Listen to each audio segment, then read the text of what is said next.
Calixto, Kawagdan, Carrie, Castro,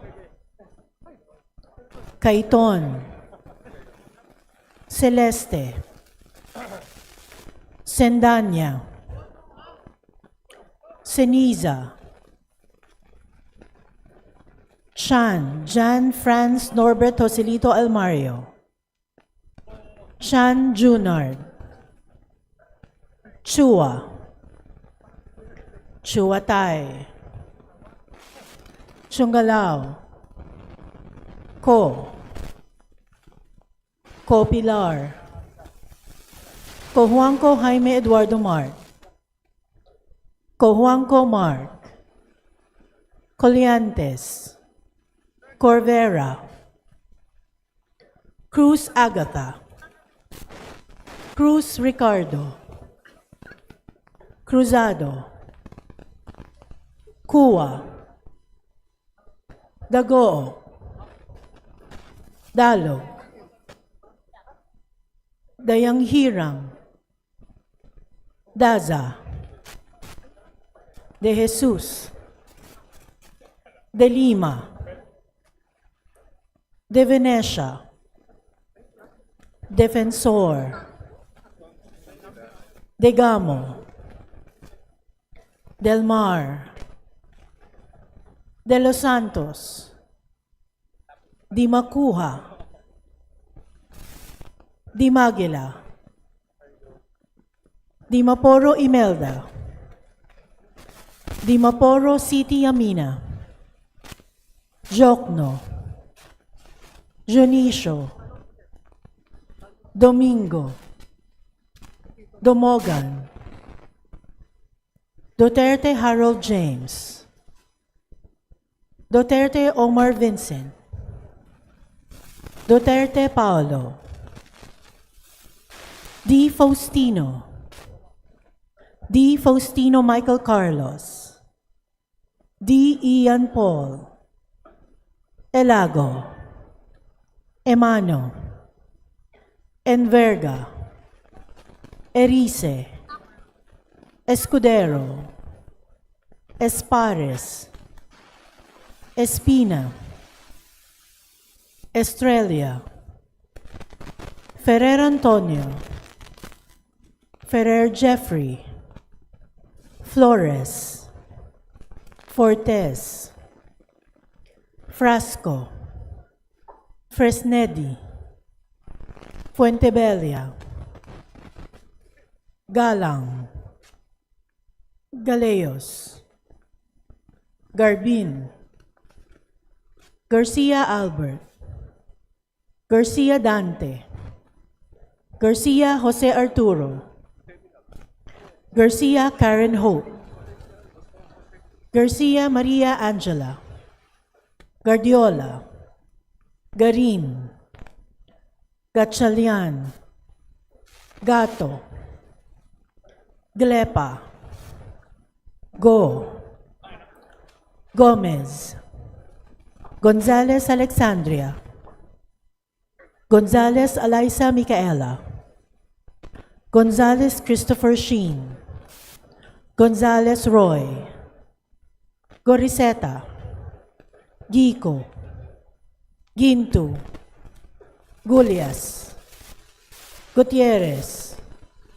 Hernandez Charis Ann, Hernandez Dennis, Hernandez Ferdinand, Hernandez Ramil, Hofer Hasim, Horibata, Ismula, Iway, Javier, Co Antonio, Co Elisa, Co Wilton, Kong Hun, Ko, Laban-Laban, Lacson, Lagbas, Lagdameo Jose Manuel, Lagdameo Monique Yasmin Maria, Lagman, Lagon Daphne, Lagon Sunny, Lara,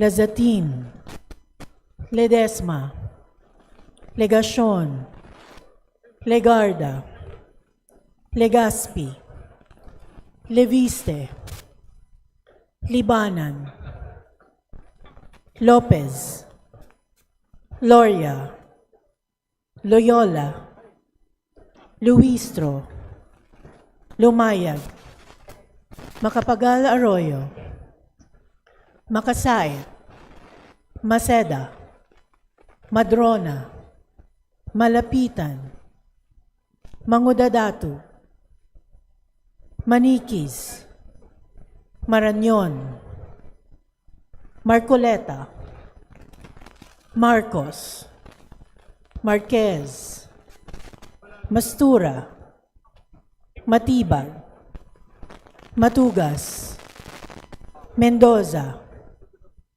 Mercado, Mercado Revilla, Miraflores, Momo, Montes, Nava, Nazal, Nisay, Nolasco, Waminal Henry, Waminal Sancho Fernando, Odocado, Olivares, Ongchuan, Ordanes, Oreta, Ortega, Owano Dizon, Padiernos, Panaligan, Pancho, Panotes, Pascual, Perez, Pimentel, Plaza, Pleito, Poe, Primicia Sagabas, Pumaren, Puno, Kimbo, Rama, Recto, Rehencia, Remulia, Revilla Brian, Revilla Ramon Jolo, Ridon, Rivera, Robes, Rodriguez Eulogio, Rodriguez Maximo, Rodriguez Rufus, Roman, Romualdez Andrew Julian, Romualdez Ferdinand Martin, Romualdez Yeda Marie, Romualdo, Romulo, Roque, Sagarbaria, Sakaluran, Salceda, Sally, Salvacion, Salvador, Salvame, San Fernando, Santos Maria Alana Samantha, Santos Mark Anthony, Shimura, Singson Richelle, Singson Ronald, Singson Mihan, Solon, Suwan, Swansing Bella Vanessa, Swansing Micaela Angela, Suarez, Suntay,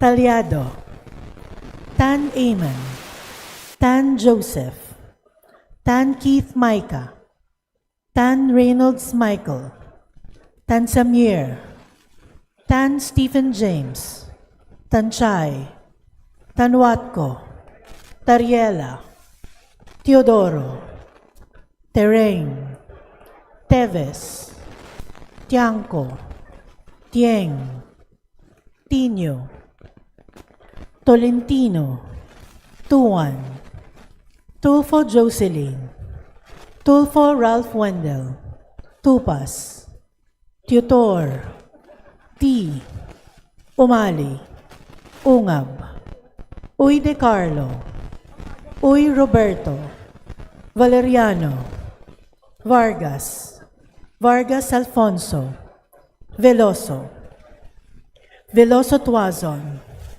Vergara, Villa, Villafuerte Miguel Luis, Villafuerte Vincenzo Renato Luigi, Villanueva, Villarica, Violago, Yamsuan, Yap Arthur, Yap Christopherson, Yap Eric, Yap John Gisnell, Yatko, Inares, Yu Jazel Victoria, Yu Joseph Kim, Yulo, Zamora Maria Carmen, Zamora Isabel Maria, Zubiri.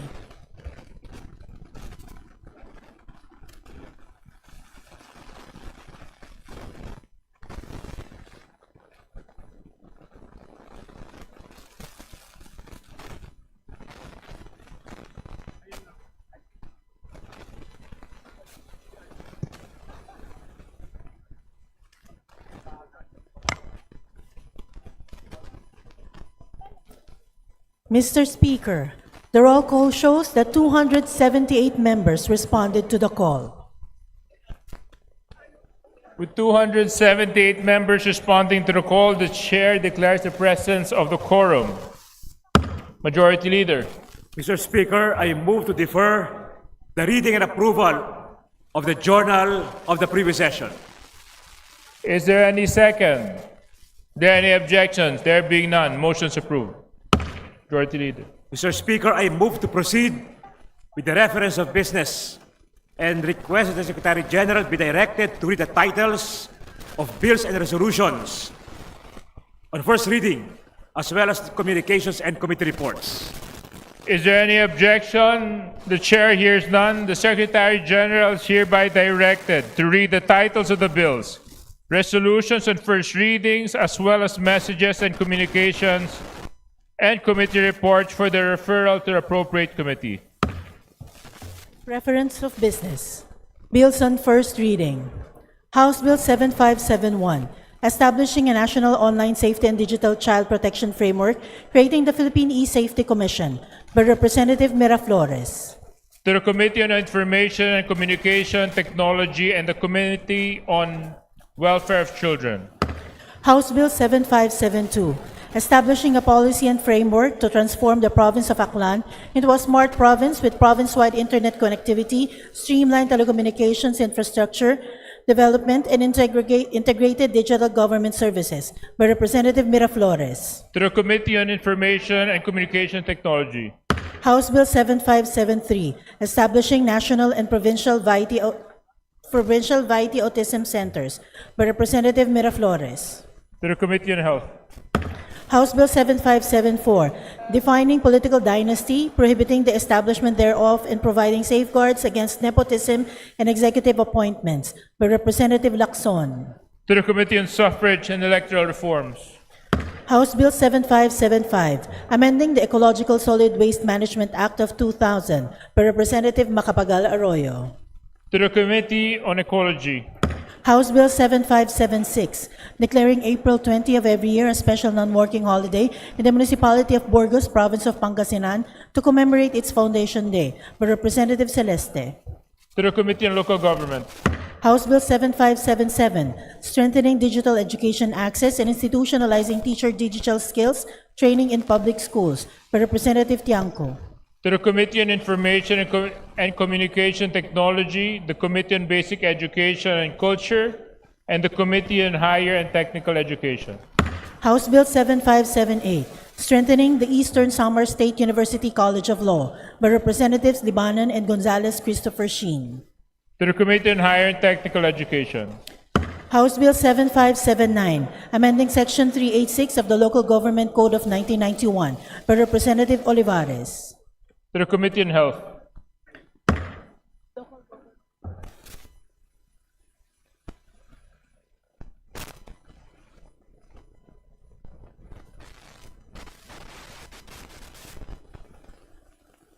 To the Committee on Local Government. House Bill 7580, establishing malasakit centers in private hospitals, by Representative Olivares. To the Committee on Health. House Bill 7581, institutionalizing the grant of internship allowance for students in public and private state universities and colleges in the Philippines, by Representative Olivares. To the Committee on Higher and Technical Education. House Bill 7582, to accelerate the discovery and development of innovative medicines by strengthening clinical trials, by Representative Olivares. To the Committee on Health. House Bill 7583, amending the Coconut Farmers and Industry Trust Fund Act, by Representative Olivares. To the Committee on Agriculture and Food. House Bill 7584, protecting the vocal and facial identity of persons against virtual impersonation and deepfake recordings and images, by Representative Cojuangco Jaime Eduardo Mark. To the Committee on Information and Communication Technology. House Bill 7585, increasing the authorized campaign expenses of candidates and political parties, by Representative Wominal Sancho Fernando. To the Committee on Suffrage and Electoral Reforms. House Bill 7586, establishing the Misamis Occidental Special Economic Zone in the 2nd District of the Province of Misamis Occidental, by Representative Wominal Sancho Fernando. To the Committee on Economic Affairs and the Committee on Trade and Industry. House Bill 7587, establishing job placement offices in higher education institutions and other employment-promoting institutions to strengthen employment facilitation, by Representatives Yap Eric and Yap Edvic. To the Committee on Labor and Employment. House Bill 7588, ensuring the welfare and protection of BPO workers and the recognition of their rights as provided for in the Labor Code of the Philippines, by Representatives Yap Eric and Yap Edvic. To the Committee on Labor and Employment. House Bill number 7589, 7590, 7591, 7592, 7593, 7594, and 7595, establishing a functional, fully equipped, responsive, spacious, and modern barangay health stations in certain barangays in the province of Misamis Occidental, by Representative Wominal Sancho Fernando. To the Committee on Health. House Bill 7596, granting a franchise to the Mountain Province Electric Cooperative for the conveyance of electric power to the end users in certain municipalities in the province of Mountain Province, by Representatives Dalog and De Jesus and Dagoo. To the Committee on Legislative Franchises. House Bill 7597, mandating law enforcement officers to use a body-worn camera during law enforcement operations, by Representative Arrogancia. To the Committee on Public Order and Safety. House Bill 7598, amending the revised penal code, penalizing the robbery of burial places, by Representative Arrogancia. To the Committee on the Revision of Laws. House Bill 7599, prohibiting the issuance and use of the number 8 protocol license plates on vehicles of members of the House of Representatives, by Representative Tiangco. To the Committee on Transportation. House Bill 7600, separating the Anonat Elementary School, Karupaan Extension in Anonat, Paracaselis, Mountain Province from the Anonat Elementary School, converting it into an independent elementary school to be known as Karupaan Elementary School, by Representative Dalog. To the Committee on Basic Education and Culture.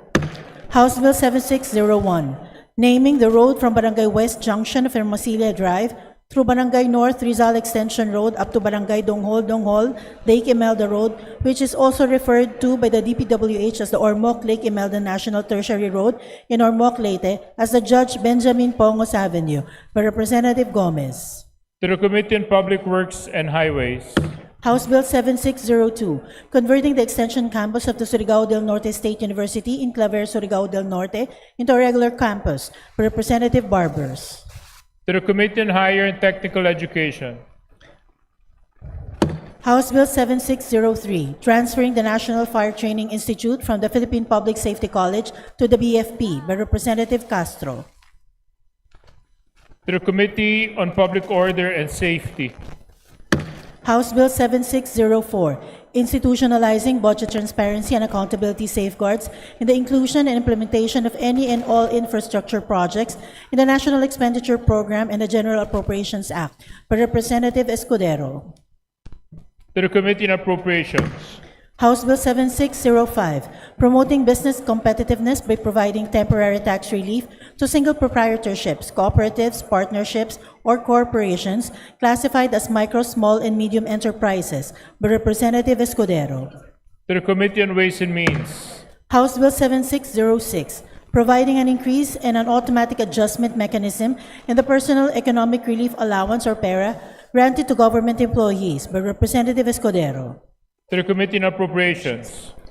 House Bill 7607, strengthening the DepEd, by Representatives Romulo, Asidre, Adyong, Solon, and Veloso Tuazon. To the Committee on Basic Education and Culture.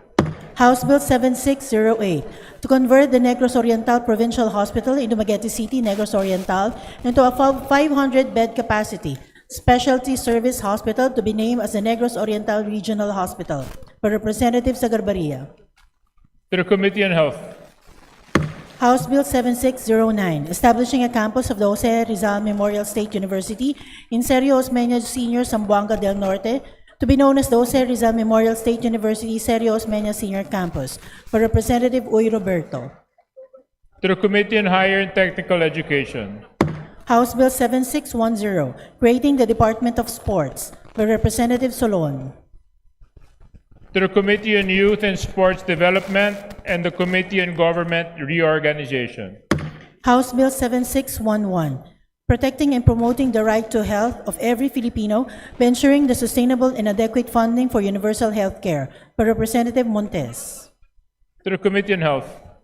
House Bill 7612, abolishing the collection of travel tax for all persons traveling from the Philippines by Representative Tolentino. Committee on Tourism. House Bill 7614, creating 2 additional branches of the RTC in the 6th Judicial Region with seats in Santa Barbara, Iloilo by Representatives Goriseta and Defensor. To the Committee on Justice. House Bill 7615, establishing an additional branch of the RTC in the 5th Judicial Region to be stationed in Polangi, Albay by Representative Salceda. To the Committee on Justice. House Bill 7616, providing all barangay officials, including barangay tanods, members of the Lupon and Tagamapayapa, barangay health workers, and barangay daycare workers, a lump sum retirement pay equivalent to 1-year honorarium by Representative Plato. To the Committee on Local Government. House Bill 7617, providing for an automatic salary adjustments for members of the armed forces on extended deployment by Representative Plato. To the Committee on National Defense and Security. House Bill 7618, mandating the appointment of population officers in all provinces, cities, and municipalities by Representative Plato. To the Committee on Local Government. House Bill 7619, providing fuel subsidy for municipal fisherfolk by Representative Plato. To the Committee on Aquaculture, Fishery Resources. House Bill 7620, upgrading the salary grades of dentists employed in the public sector by Representative Plato. Committee on Appropriations. House Bill 7621, to establish the Magna Carta for Barangays by Representative Roman. To the Committee on Local Government. House Bill 7622, providing for expanded paternity leave benefits by Representative Chuatay. To the Committee on Labor and Employment.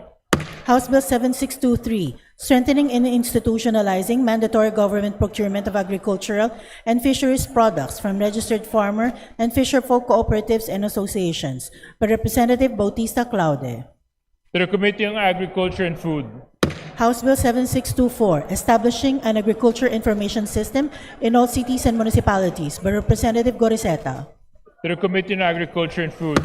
House Bill 7625, for the development of Bantay Bayan volunteers and barangays by Representative Abalos. To the Committee on Local Government. House Bill 7626, establishing in Molanay, Quezon, a general hospital to be known as the Molanay Medical Center under the direct supervision and control of the DOH by Representatives Stan Keith Micah and Arrogancia.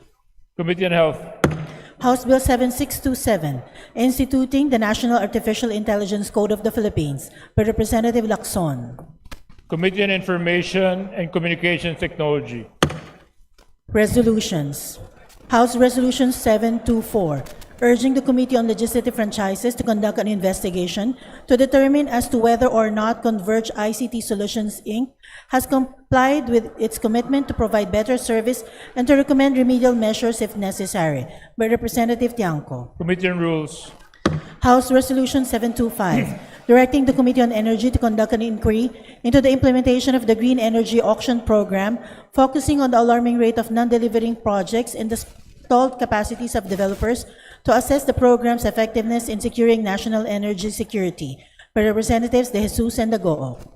Committee on Rules. House Resolution 726, directing the Committee on Transportation to conduct an inquiry on the series of life-threatening incidents arising from the recent 2026 Boss Ironman Motorcycle Challenge Mindanao Cup, by Representative Gutierrez. Committee on Rules. House Resolution 727, creating a standing committee on persons with disabilities in the House of Representatives, by Representatives Bascug, Goriseta, Matibag, Tupas, Zamora Isabel Maria, Castro, Gato, Albano, Corvera, Zamora Maria Carmen, Cruzado, Maceda, Perez, Cruz Ricardo, Aquino Magsaysay, Del Mar, and Ayon. Committee on Rules. House Resolution 728, commending and congratulating Mark Jeremy Cruz for winning a bronze medal in the 2025 Southeast Asian Games in Thailand by Representative Oreta. Committee on Rules. House Resolution 729, urging the House Committee on Tourism to conduct an inquiry on the reported exorbitant domestic travel fares in the country, thereby prejudicing the domestic tourism industry by Representative Tiangco. Committee on Rules.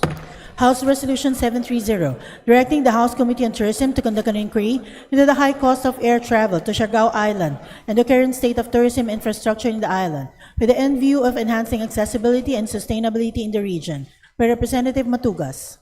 Committee on Rules. House Resolution 731, expressing profound condolences to the family of Dado Banatao and honoring his legacy as a visionary Filipino engineer, entrepreneur, and philanthropist, by Representative Macapagal Arroyo. Committee on Rules. House Resolution 732, congratulating and commending the Filipino athletes who won in the 13th ASEAN Para Games held last January 20 to 26, 2026 in Nakhon Ratchasima, Thailand, by Representative Tolentino. Committee on Rules. House Resolution 733, congratulating the Holy Angel University for ranking third among the top performing schools in the 2026 Architecture Licensure Exam, by Representative Lazatin. Committee on Civil Service and Professional Regulation. House Resolution 734, extending warm congratulations to Adam de los Reyes for winning silver and bronze medals in the Asian Open Schools Invitational Aquatics Championship 2026, held at the Assumption University, Savarmamuni Campus, Thailand, by Representative Lazatin. To the Committee on Youth and Sport Development. House Resolution 735, commending and congratulating the Philippine delegation for its exemplary and inspiring performance in the 2025 Southeast Asian Games, with special recognition of the outstanding contributions of athletes from the regions who brought honor and distinction to the Republic of the Philippines, by Representative Chuatay. To the Committee on Rules. House Resolution 736, urging the House of Representatives to the Committee on Government Enterprises and Privatization to conduct an inquiry on the delayed payment of service recognition incentive due to public school teachers, by Representative Tino Elago and Co. Committee on Rules. House Resolution 737, directing the appropriate committees of the House to conduct an inquiry into the suspension of death and permanent physical disability benefits of qualified PNP personnel and their beneficiaries under Presidential Decree Number 1184, by Representative De Lima. Committee on Foreign Affairs. Rules, sorry.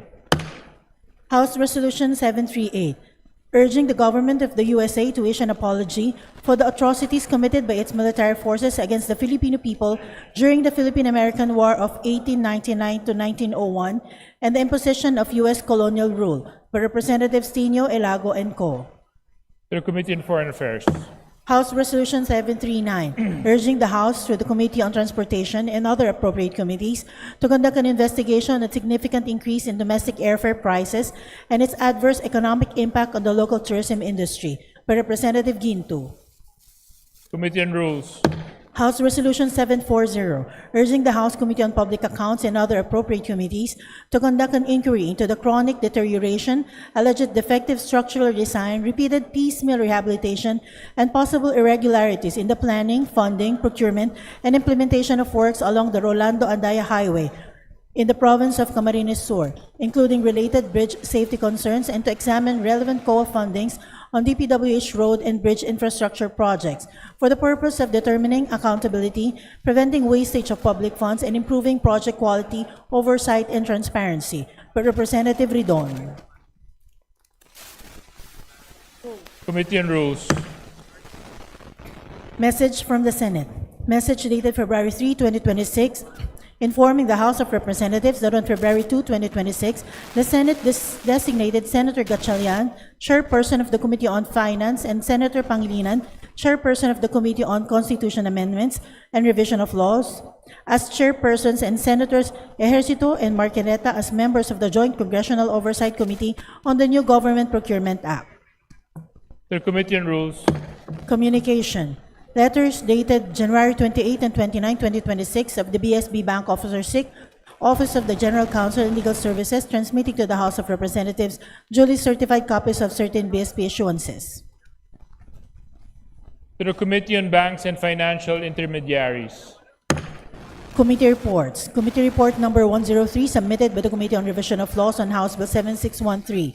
Committee report numbers 104, 105, and 106 submitted by the Committee on Higher and Technical Education on House Bill numbers 5019, 7628, and 7629.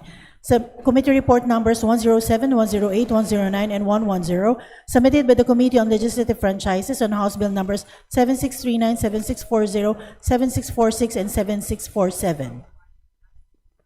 The aforementioned committee reports are all referred to the Committee on Rules. Additional reference of business. Committee report.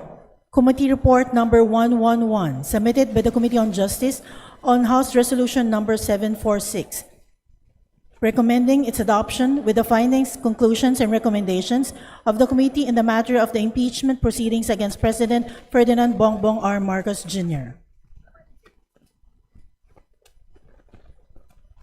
To the Committee on Rules. Majority Leader. Mr. Speaker, may we recognize the guest of the Honorable Congresswoman Daphne Lagon of the 6th District of Cebu, the Honorable Mayor Cesar Suwan of Municipality of Cordova, Cebu. To the guests of Congresswoman Daphne Lagon, Mayor Cesar Suwan of the Municipality of Cordova, Cebu, welcome to the House of Representatives.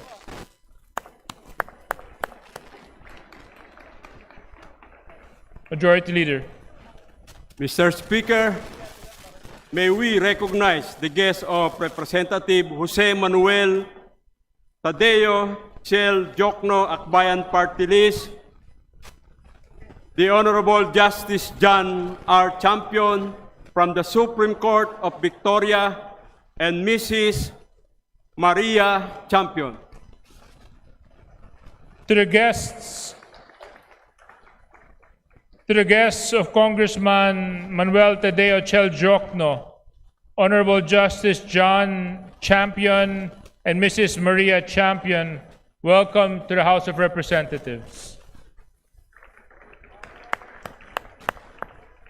Majority Leader.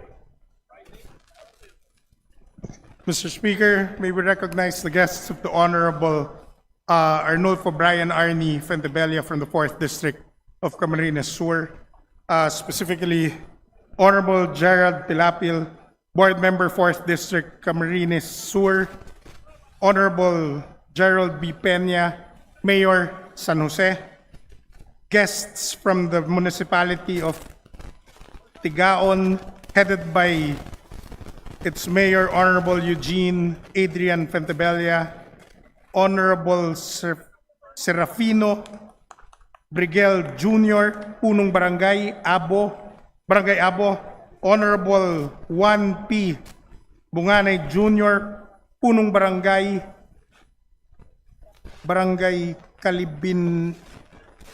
Kabalinadan, Honorable Romeo Corrigas Sr., Punong Barangay Karaykayon, Honorable Jose B.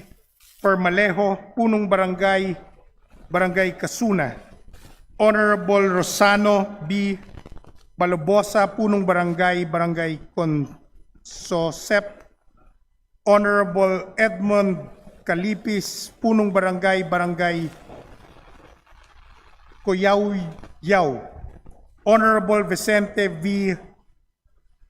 Saprioto, Punong Barangay Gao, Honorable Bernardo A. Abelion, Punong Barangay Gingaroy, Honorable Sulpicio D. Arteta, Punong Barangay Gubat, Honorable Conrad C. Cantos, Punong Barangay Hayun, Honorable Efren Brizuela, Punong Barangay Libod, Honorable Marcelo N. Villafuerte Jr., punong barangay of Barangay May Anao. Honorable Luningning R. Caballero, punong barangay Barangay Mabalod-Balod. Honorable Richie C. Core, punong barangay Barangay Panagan. Honorable Maria Lourdes S. Pilapil, punong barangay of Barangay Poblacion. Honorable Juan B. Ibarrientos Jr., punong barangay of Barangay Salvacion. Honorable Marcel Baduria, punong barangay of Barangay San Antonio. Honorable Joselito C. Pelo, punong barangay of Barangay San Francisco. Honorable Tomas C. Priolo, punong barangay of Barangay San Miguel. Honorable Christian S. Punto, punong barangay of Barangay San Rafael. Honorable Herman P. Melgarejero, punong barangay of Barangay Talohongon. Honorable Vicente Elorde B. Espinosa, punong barangay of Barangay Tinawagan. Honorable Yvonne O. Estrella, punong barangay of Barangay Vinagre. Also, Mr. Speaker, guests from the municipality of Simura, headed by its Mayor, Honorable Karina Pulinga. Along with the Mayor are the following: Frederick Pulinga, Leslie Añete, Maria Cristina Azania, Pio Balanay Jr., Zaldi Tulay, Rene Mateos, Carlo Galapati, Paulo Galapati, Randall Dagook, and Attorney Diane Cecilia Trevino. Mr. Speaker.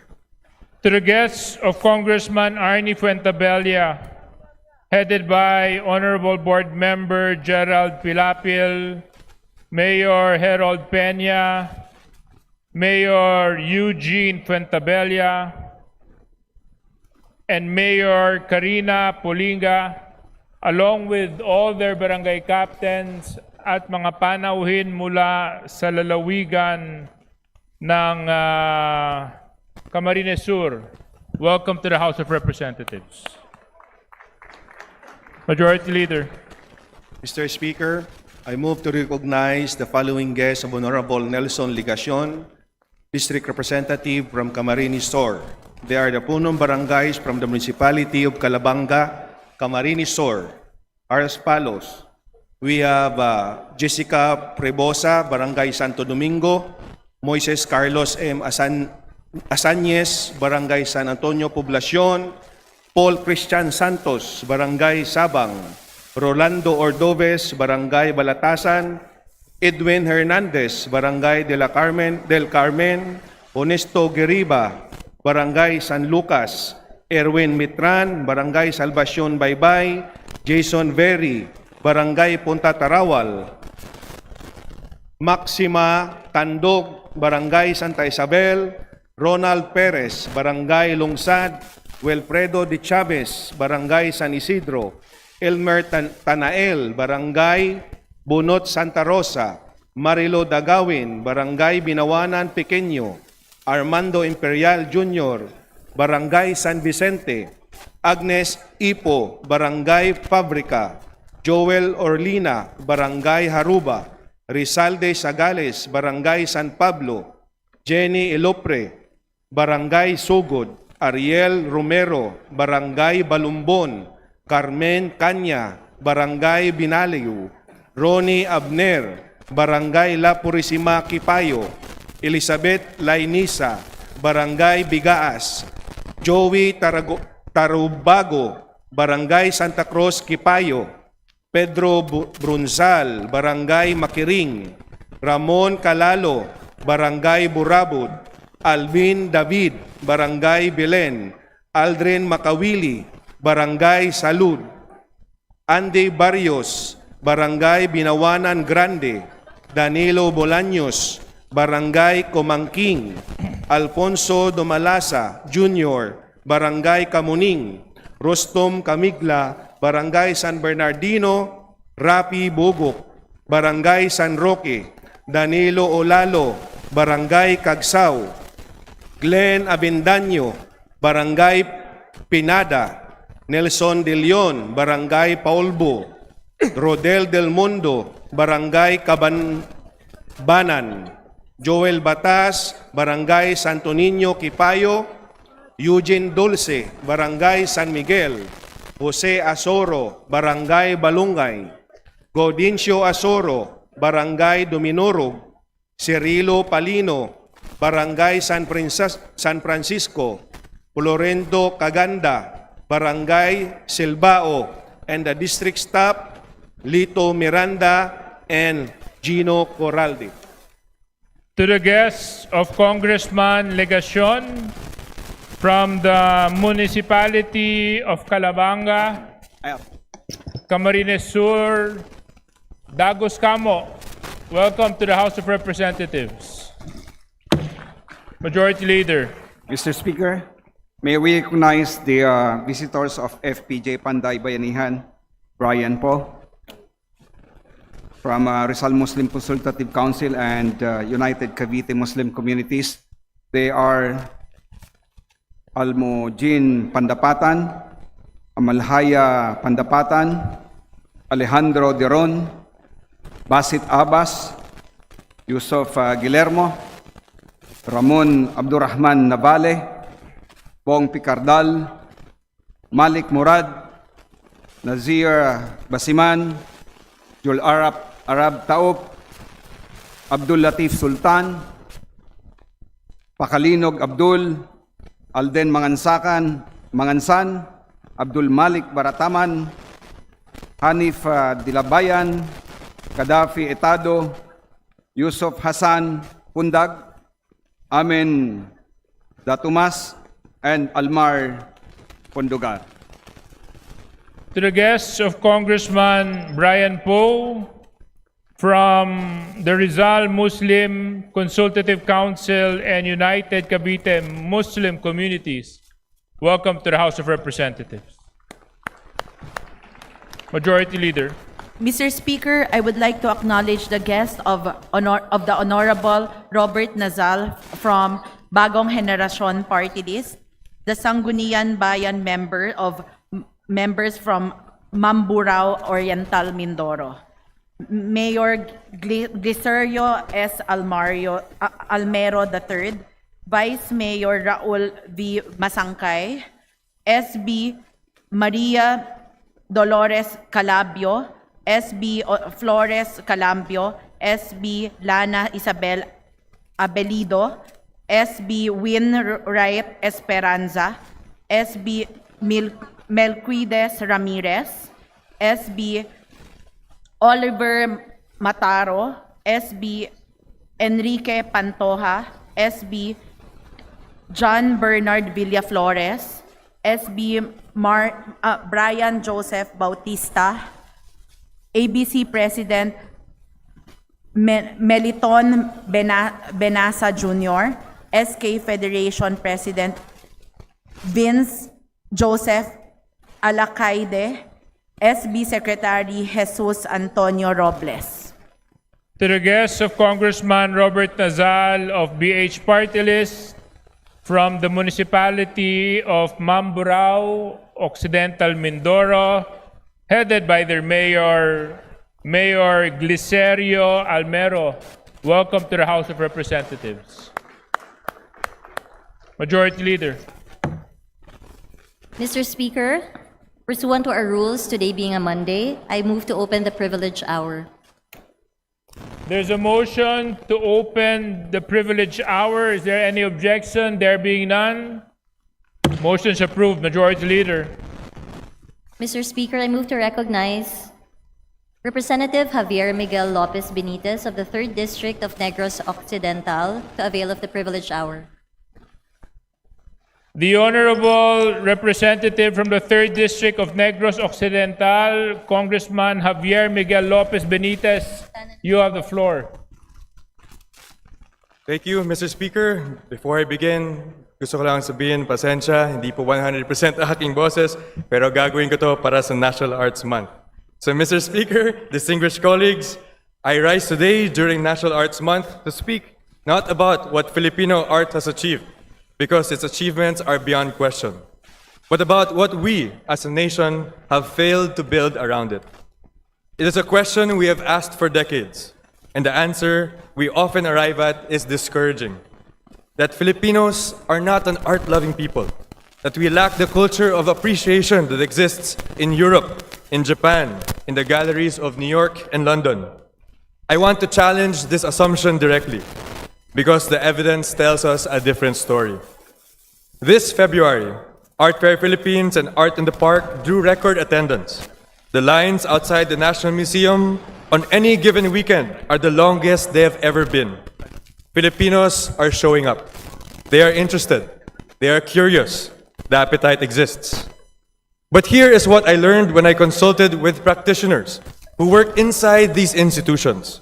The appetite is being met with broken systems. At the National Museum, visitors who flew in from abroad to see a critically acclaimed exhibition could not enter.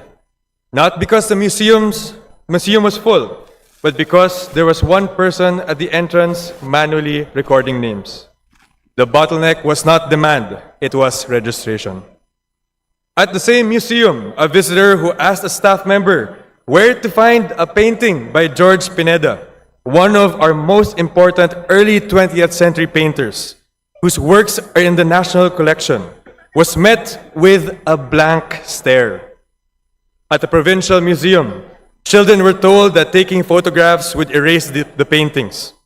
Not the flash, the photograph itself. Those children walked away believing that to be true. So, Mr. Speaker, the problem is not that Filipinos do not care about art.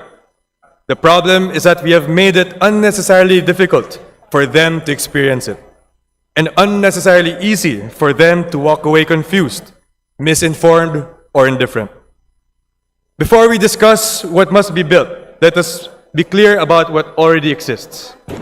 In the mid-20th century, Filipino modernists, Fernando Zubel, Arturo Luz, and their contemporaries were leading Southeast Asia. If you compare what was happening in Philippine visual arts during that period with Malaysia, Thailand, Singapore, the Philippines was demonstrably ahead. It is documented history. That tradition did not disappear. Today, a Filipino performance artist, Aiko Hocson, has worked in the collection of the Centre Pompidou in Paris, including her Becoming White series, a body of work that critiques global labor and identity through the lens of the Disney princess industry.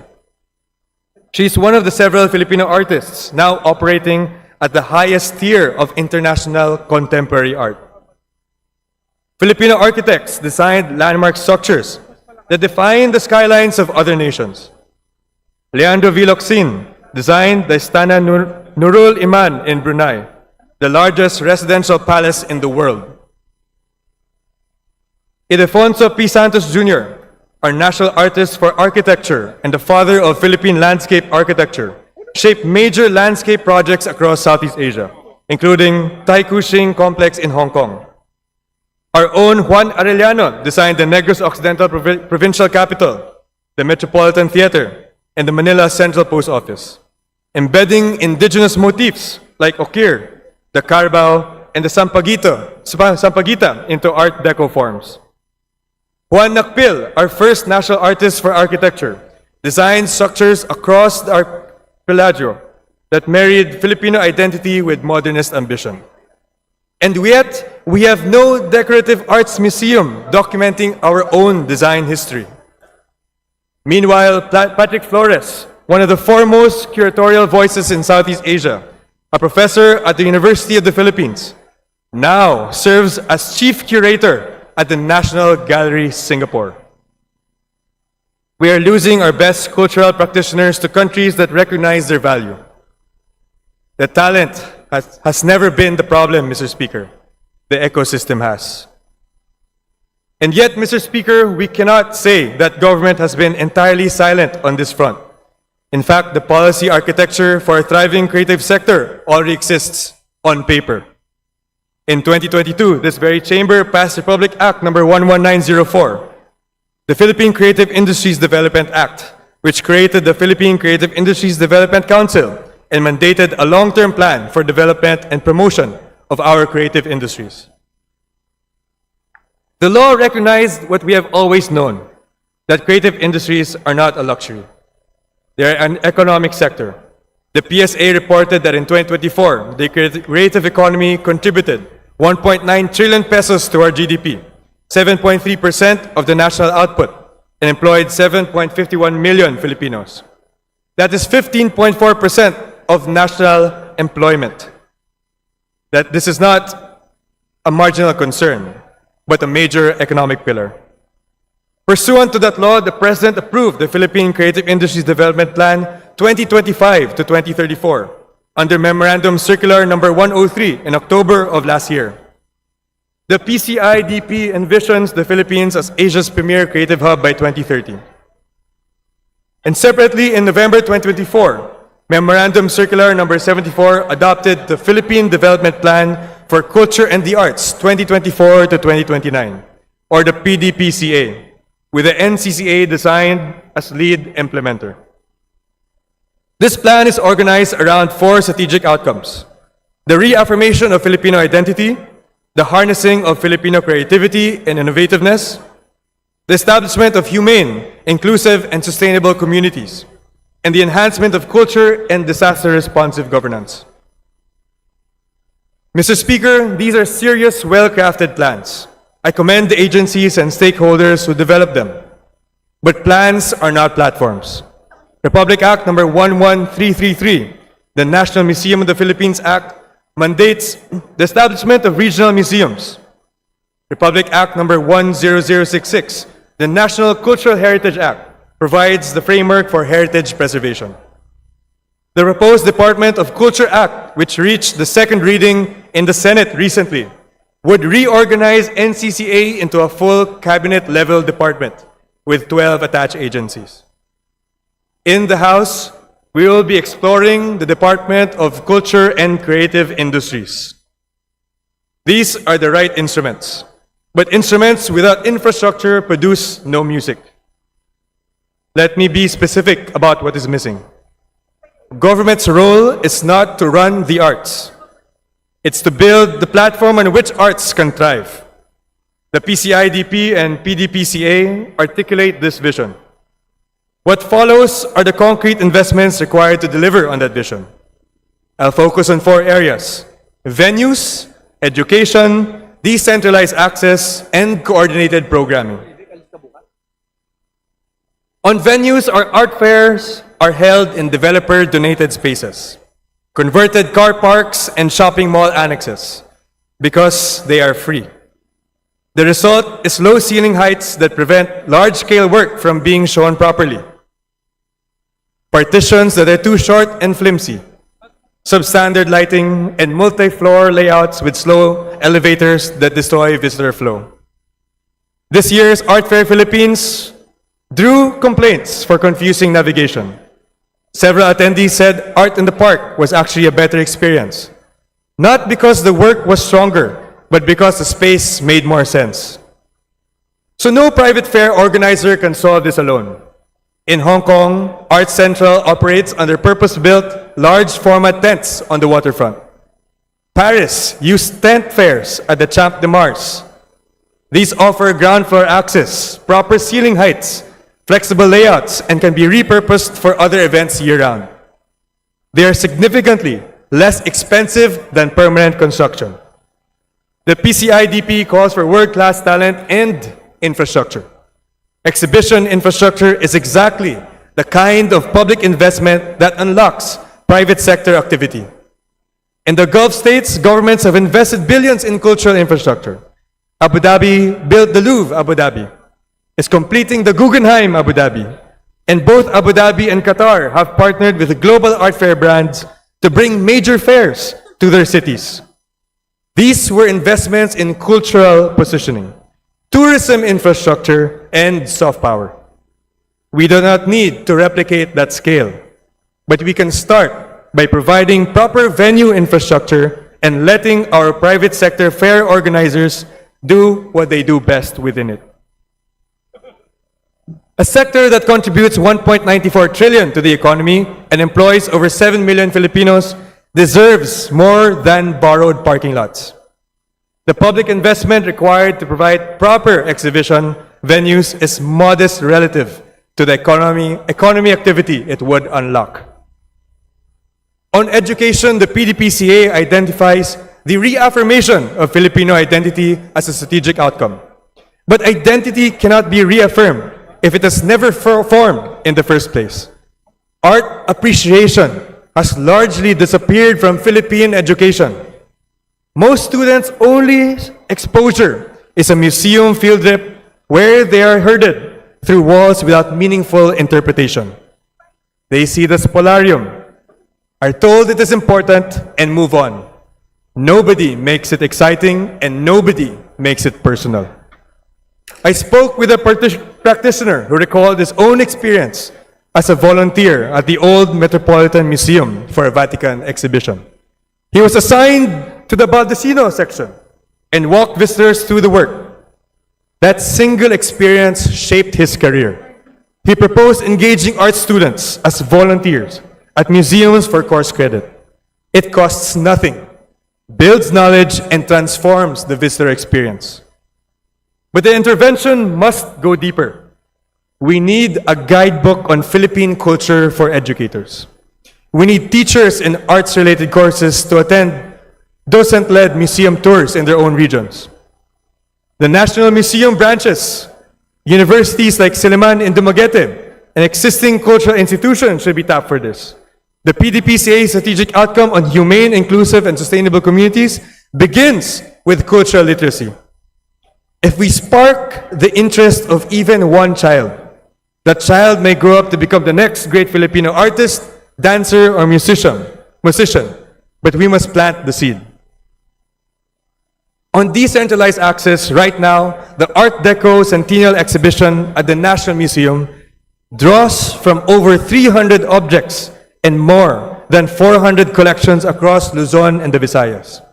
It demonstrates how Filipino architects embedded indigenous motifs into modernist forms and how Art Deco permeated everyday Filipino life through furniture, jewelry, ternos, and graphic design. It is, by all accounts, extraordinary. But it can only be seen in Manila. It will not travel. How does someone from Bacolod experience this? From Davao, from Zamboanga.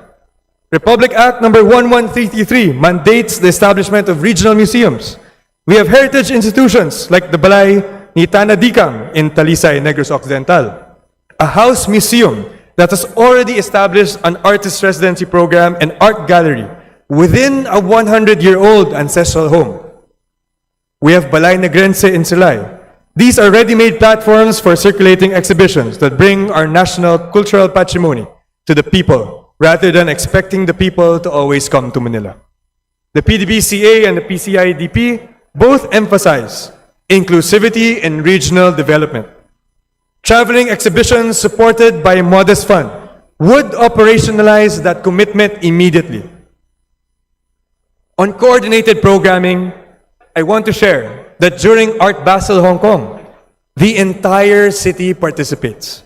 Local government works with galleries to place sculptures along Queens Road, on rooftops, including the police headquarters, and in public spaces across every district. There are off-site events, exhibitions, and public programming across the city. The city itself becomes the cultural experience. Here, we have what our practitioners call 10 Days of Art, ongoing gallery shows during Arts Month. But there is no coordinated citywide program, no unified calendar, no advanced publication of what is happening and where, no free programming outside the paid fares. The general public, which cannot afford 750 pesos tickets, has no alternative entry point. South Korea, Mr. Speaker, embeds art in MRT stations, public markets, walkways, and underpasses. Art is integrated into daily life, not sequestered behind ticketed venues. We can do the same. Simple interventions with measurable community impact. The DP's vision of becoming Asia's premier creative hub requires that creativity be visible in public life, not confined to private galleries. So, Mr. Speaker, our art fairs are private sector achievements. Our galleries are run by passionate entrepreneurs. Our artists are independent. That is our strength. But the private sector operates within the infrastructure that government provides or fails to provide. The galleries are private sector. The artists are private sector. But the venues, the convention centers, the zoning, the museum systems, the education curriculum, that is public sector. And no private fair organizer, however talented, can solve these problems alone. So what I'm proposing is a platform model, one fully consistent with the architecture of RA 11904, the PICDP and the PDPCA.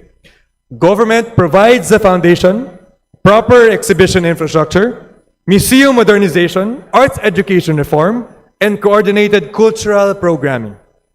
The private sector provides the content, the curation, the entrepreneurship, and the creative energy. And together, they and we create something neither can build alone. We should look at our ASEAN chairmanship as an opportunity. For example, a survey exhibition of ASEAN modernism from 1950 to 1971, curated at the highest level, would position the Philippines as the intellectual center of Southeast Asian art history. Because, Mr. Speaker, that is exactly what we are. And we should have the ambition to say so on a global stage. A practitioner I consulted told me, you just have to build a template, a big landmark kind of thing. It does not have to be expensive. And he is right. We do not need to build the Louvre. We need to build the systems that allow every Filipino, from the childhood in Talisay to the collector in Makati, from the first-time museum visitor in Dumaguete to the artist working in a studio in Quezon City, to encounter Philippine art in a space that honors it, with guides who can explain it and in venues that can hold it, and through programs that make it accessible to all. Rosario Bitanga, our first female abstract artist, was once believed by most people to have already died. Then a curator organized a survey of her work at Art Fair Philippines. She attended the opening. People saw her. They saw her painting spanning 7 decades. They understood, for the first time, the scale of what she had accomplished. She passed away the following year at the age of 89. How many Rosario Bitangas do we have? Artists of extraordinary achievement, whom the nation has forgotten because we never built the systems to remember them. So, Mr. Speaker, we have the laws. We have Republic Act number 11904. We have PCIDP 2025 to 2034. We have PDPCA 2024 to 2029. We have the mandate of the National Museum Act and Cultural Heritage Act. What we do not yet have is the infrastructure, the education, and the coordination to make these plans real in the lives of extraordinary Filipinos. The Philippines does not have a talent deficit. It has an infrastructure deficit, an education deficit, and a coordination deficit. Those are solvable problems. They are legislative problems. They are exactly the kind of problems this chamber was designed to address. Again, the talent has never been the problem. Let us, at last, build the ecosystem it deserves. Thank you so much, Mr. Speaker. Majority Leader.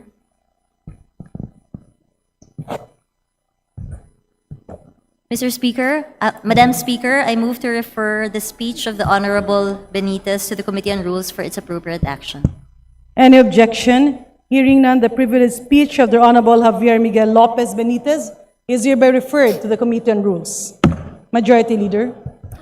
Madam Speaker, I move to recognize the guests of the Honorable Gerald Cloyd Alexis Galang of the 2nd District of Valenzuela City, namely the Supreme Student Council Drew Hilux Pable, Jamaica Bonajos, Jasmine Elaine Martin, Cassandra Napeñas, Cristina Cassandra Reyes, Angelita Joy Gaminde, Mary Brian Ke, Giselle Princess Javier, Renz Remilio, Jayan Marie Senya, Cyril Jairo de los Santos, and the Kill Royal publication, Kevin T. Dancil, Althea Marie Corralde, Azria de los Santos, Daniel Joaquin Dancel, Ashanti Janelle Montiano, Maria Paula Nicole Elano, Samantha Nicole Geminiano, Nika Samudio, Miles Nicole Panis, Neil Eli Daria, Christian Cruz, Jayan Tamares, Joanna Marie Rilera,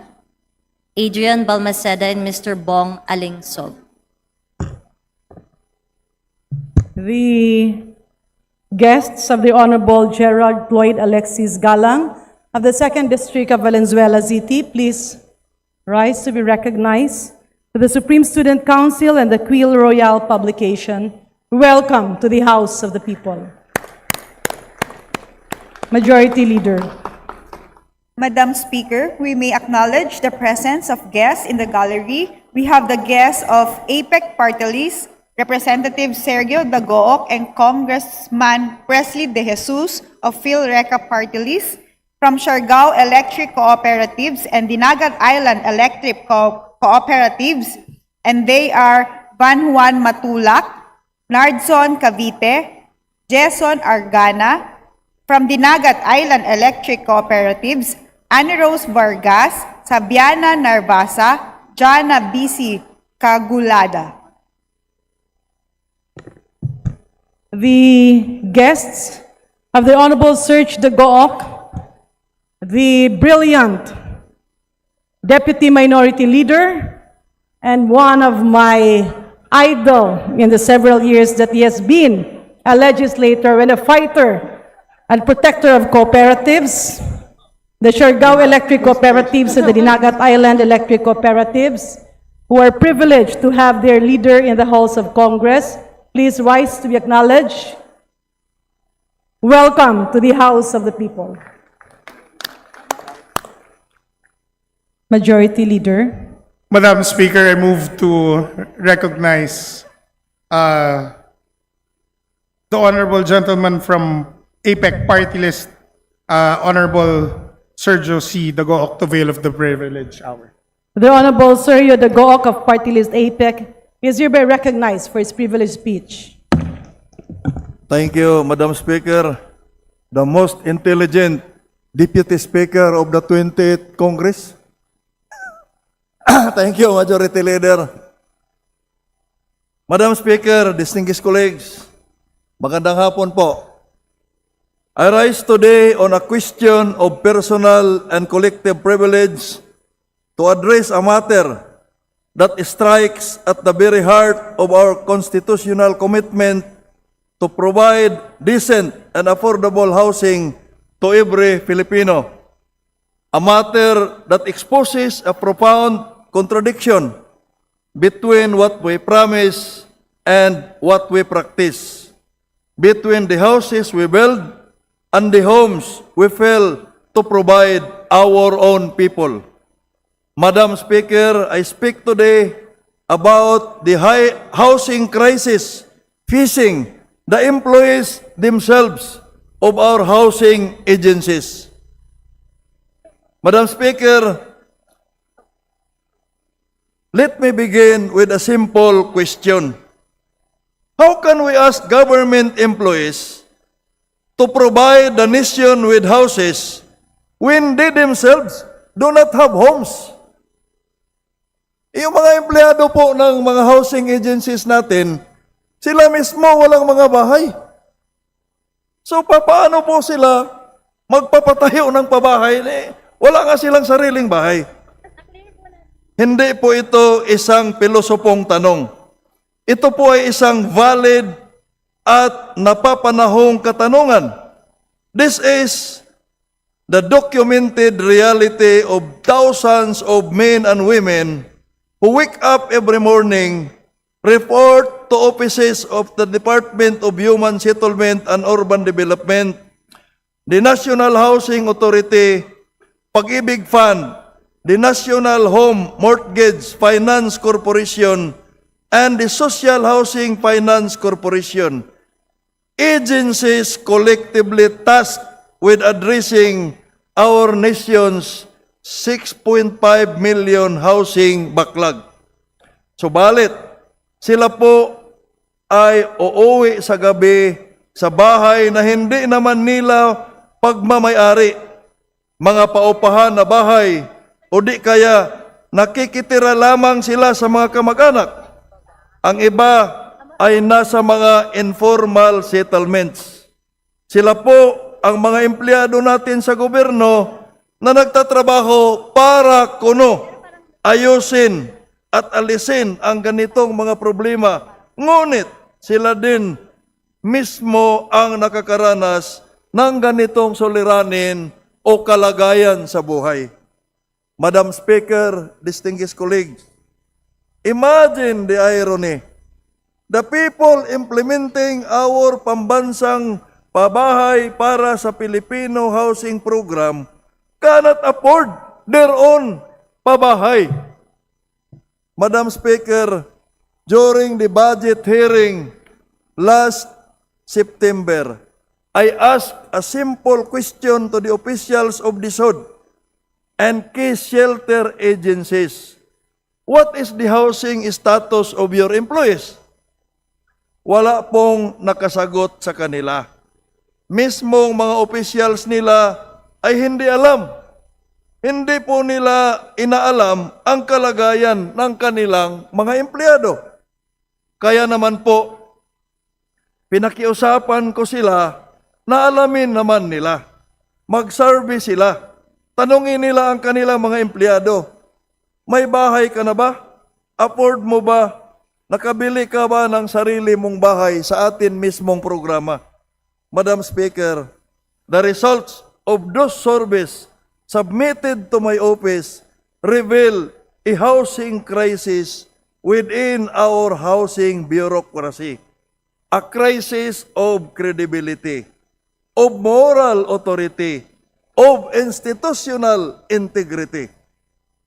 Let me share the numbers to the members of this august body. From the Department of Human Settlements and Urban Development, out of 197 respondents, hindi nga lahat, no, nag-answer ng survey. Itong 197 are from Central Office. Only 40.3% fully own their homes, meaning 60% po ang walang bahay. More than one-third are renting. Almost half are living with their nuclear or extended families, not by choice, Madam Speaker, but because they cannot afford independent housing. From the Social Housing Finance Corporation, the agency tasked with financing housing for informal settlers, out of 197 respondents from 222 plantilla employees, only 49% have their own housing. 30% are renting. And here is the harshest irony. 21% are occupying housing structures with or without the consent of the owner. So nakikitira lang na parang salimposa. Madam Speaker, let me repeat that 21% of SHFC employees of an agency created to formalize informal housing tenure, are themselves living in informal housing arrangements. From the National Home Mortgage Finance Corporation, our secondary mortgage facilities, out of 242 regular employees, only 108 own housing units. That means 118 employees, nearly half, do not own homes despite working for an agency whose purpose is to expand home ownership.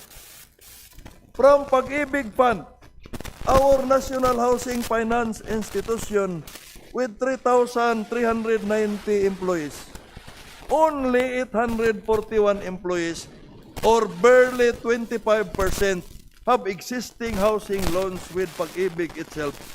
Sila mismo hindi tumatangkilik sa kanilang programa.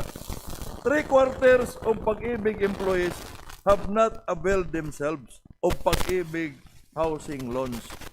From the National Housing Authority, our principal housing implementation agency, the data submitted was incomplete.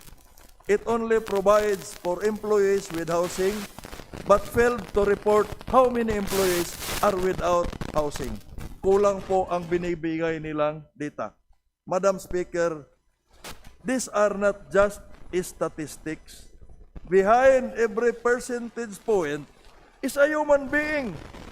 These employees live the daily contradiction of their work. They draft policies on affordable housing that they cannot afford. They process loans they cannot qualify for. They inspect housing units they will never own. These housing employees would tell the beneficiaries, the government is here to help you achieve your dream of home ownership, but at the end of the day, they would return to the rented rooms where landlords can evict them with 30 days notice. That's the irony, Madam Speaker. How long can we sustain this hypocrisy? Madam Speaker, Article 8, Section 9 of our Constitution mandates that the state shall undertake a continuing program of urban land reform and housing which will make available at affordable cost decent housing and basic services to underprivileged and homeless citizens. We have built agencies to fulfill this mandate. We have allocated billions of pesos year in, year out in our General Appropriations Act. We have drafted countless programs. We have held endless hearings. We have promised housing to millions of our kababayans. But we have failed to house the very people we have tasked with housing the nation. This raises a fundamental moral question. What right do we have to ask government employees to work toward a goal we deny them personally?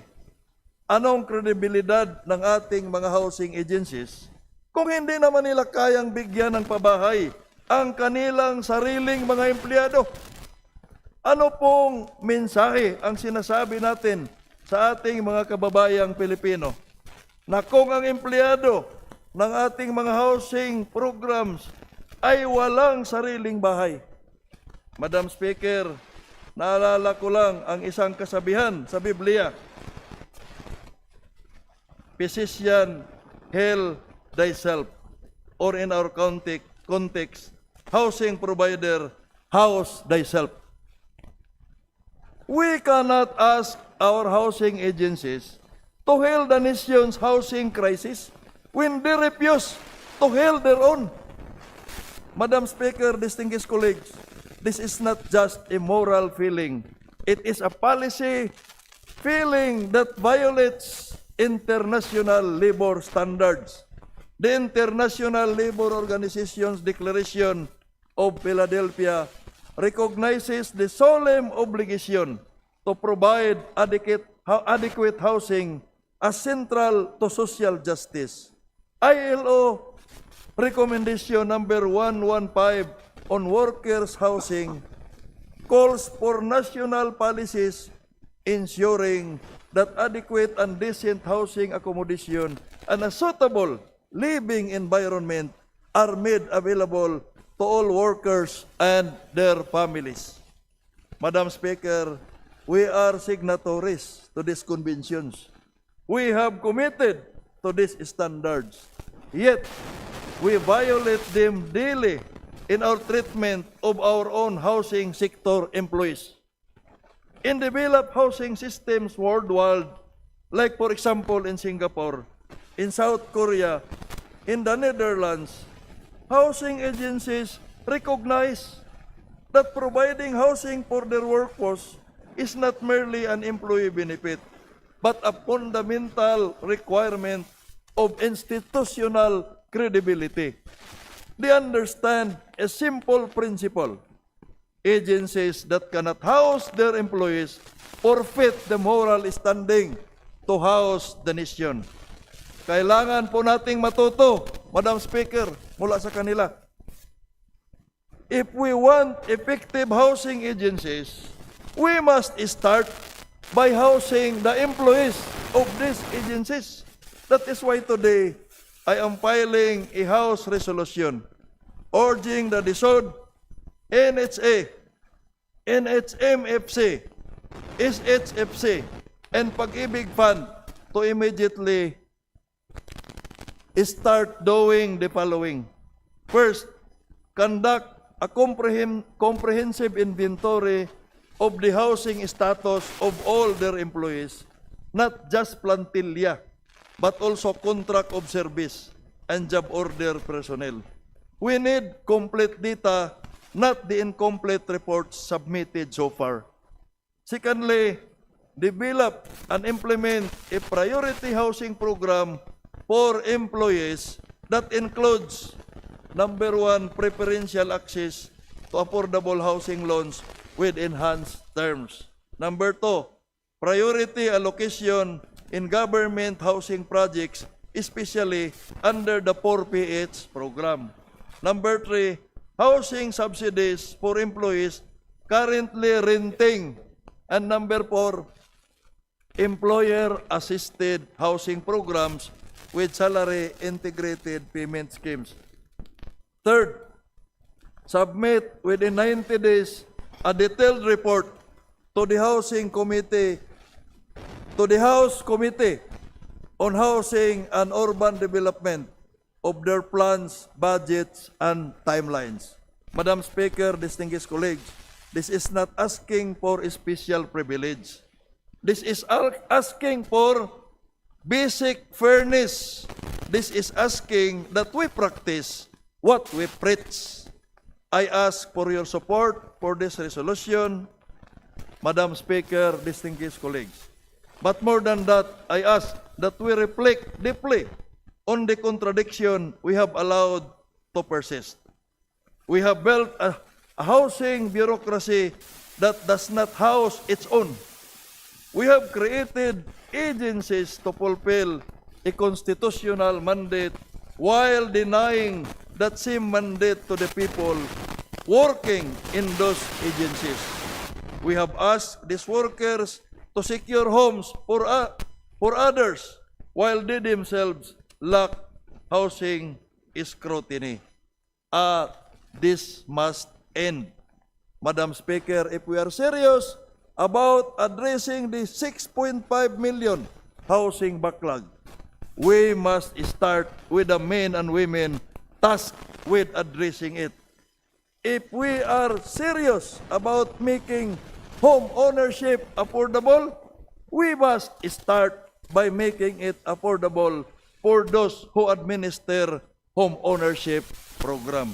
If we are serious about our constitutional commitment to provide decent housing to every Filipino, we must start with the Filipinos who work every day to fulfill that commitment. Madam Speaker, the employees of the SOD and the key shelter agencies did not create the housing crisis, but they have been asked to solve it habang sila mismo ang walang sariling bahay. Imagine that ang housing crisis natin, pinapasolve natin sa mga taong ito, pero sila mismo walang mga bahay. Madam Speaker, distinguished colleague, these people deserve better. The Filipino people deserve housing agencies with a moral authority that comes only from practicing what they preach. Let me close with this. I have met countless families living in informal settlements, in danger zones, in cramped tenements, families who dream of one day owning a piece of land, a simple house they can call their own. These families look to government for hope. They look to the SOD, NHA, Pag-ibig, to NHMFC and SHFC. But if the employees of these agencies employees with college degrees, with professional license, with government jobs cannot achieve home ownership. What hope is there for ordinary Filipinos like them? The answer, Madam Speaker, must be, we will provide that hope by starting with our own. Let us house the housing providers. Let us restore credibility to our housing agencies. Let us fulfill our constitutional mandate for all Filipinos, starting with those who serve the housing agencies. Thank you, Madam Speaker. Daghang salamat kaninyong tanan. Majority Leader. Madam Speaker, I move to recognize the gentleman from Kamanggagawa Party List, the Honorable Elijah San Fernando, for his interpellation. The Honorable San Fernando is recognized.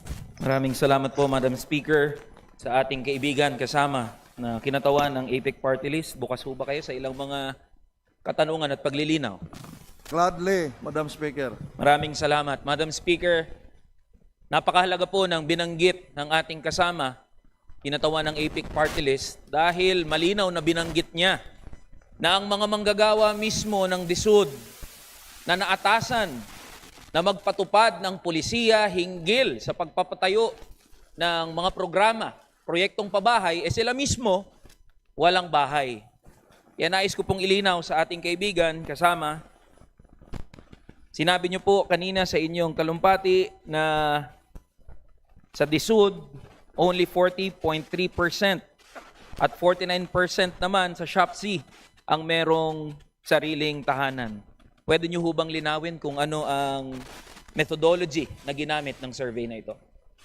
Ang mga datos na yan, Madam Speaker, was provided to my office by DSUD. As I have elaborated a while ago, they conducted a survey for their own plantilla employees. At halimbawa, 200 plus yung empleyado nila, ang naka-filled up lang is mga 177. But out of the one who filled up the survey, yun ang lumalabas na percentage. Ang ibig kong sabihin, Madam Speaker, hindi pa lahat ng empleyado ang naka-filled up. Hindi pa yung kabuuan. Mataas na yung percentage na walang bahay. Mataas ang percentage noon. Salamat po sa ating kaibigan kasama na kinatawan ng APEC Party List. Nag-agree po ba ang ating kasama, kaibigan, na mahalaga po doon sa survey methodology na linawin kung sino ang mga employees na hindi kayang makabili ng kanilang sariling tahanan o bahay at doon naman sa mga employees na pinipili na hindi bumili ng kanilang sariling bahay? Yan po, Madam Speaker, ang pinanawagan ko sa aking privilege speech na kailangan nating i-require. Kaya this representation will file a resolution, no, under that subject matter. Now, we will be provided by these agencies with their current program and their plans about how to deal with this problem in their agency themselves. So, tatalakayan po yan kung magkaroon tayo ng hearing sa appropriate committee. Salamat, Madam Speaker, at sa ating kaibigan kasamang kinatawan. Paano po natin masasabi na dito sa mga datos na inyong binanggit sa inyong talumpati, may masasabi tayo na housing crisis? Pag nakita mo yung survey nila, no, at the present situation wherein people working to provide housing for our fellow Filipinos do not have house themselves. So, yan po ay malinaw na krisis. Kasi paano mo maibigay ang isang bagay na wala ka? Ang tinutukoy ko ay hindi mo pwedeng bigyan ng pabahay yung mga kapwa mo Pilipino kung ikaw mismo walang sariling bahay. Tama po, Madam Speaker, at sa ating kasama. Binanggit ho at binibigyang diin ng ating kasama, kinatawan ng APEC Party List, na bigyan ng priority ang mga kawani ng DSUD at ng mga ahensyang naatasan na magpatupad ng mga housing projects and programs natin, ibig sabihin ba nito ay dapat magkaroon ng hierarchy, privilege ang mga government employees kaysa sa mga private employees at informal sectors? Yun po ba ang nais na mensaheng ibigay ng ating kaibigan, kinatawan ng APEC Party List? Hindi po, Madam Speaker. Ang sinasabi ko po, kasama ang mga empleyado sa pribado. At isa sa mga minumungkahi ko sa aking privilege speech ay imandato natin sa mga private employers na bigyan ng pabahay kahit salary offsetting.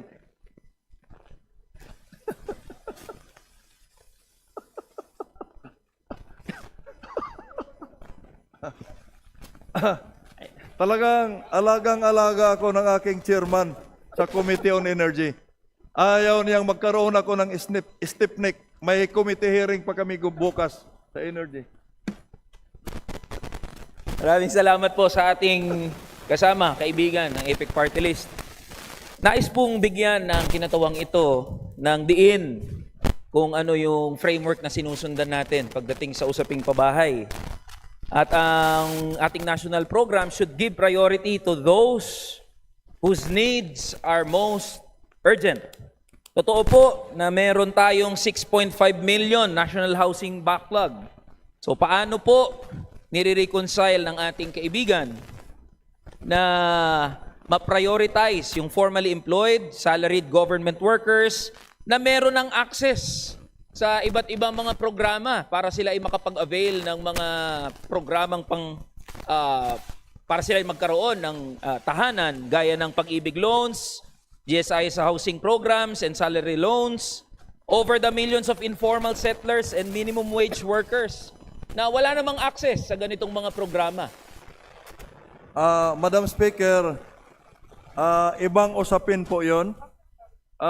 The subject matter of my privilege speech is about the employees working under the different government agencies in charge in providing houses to our kababayan.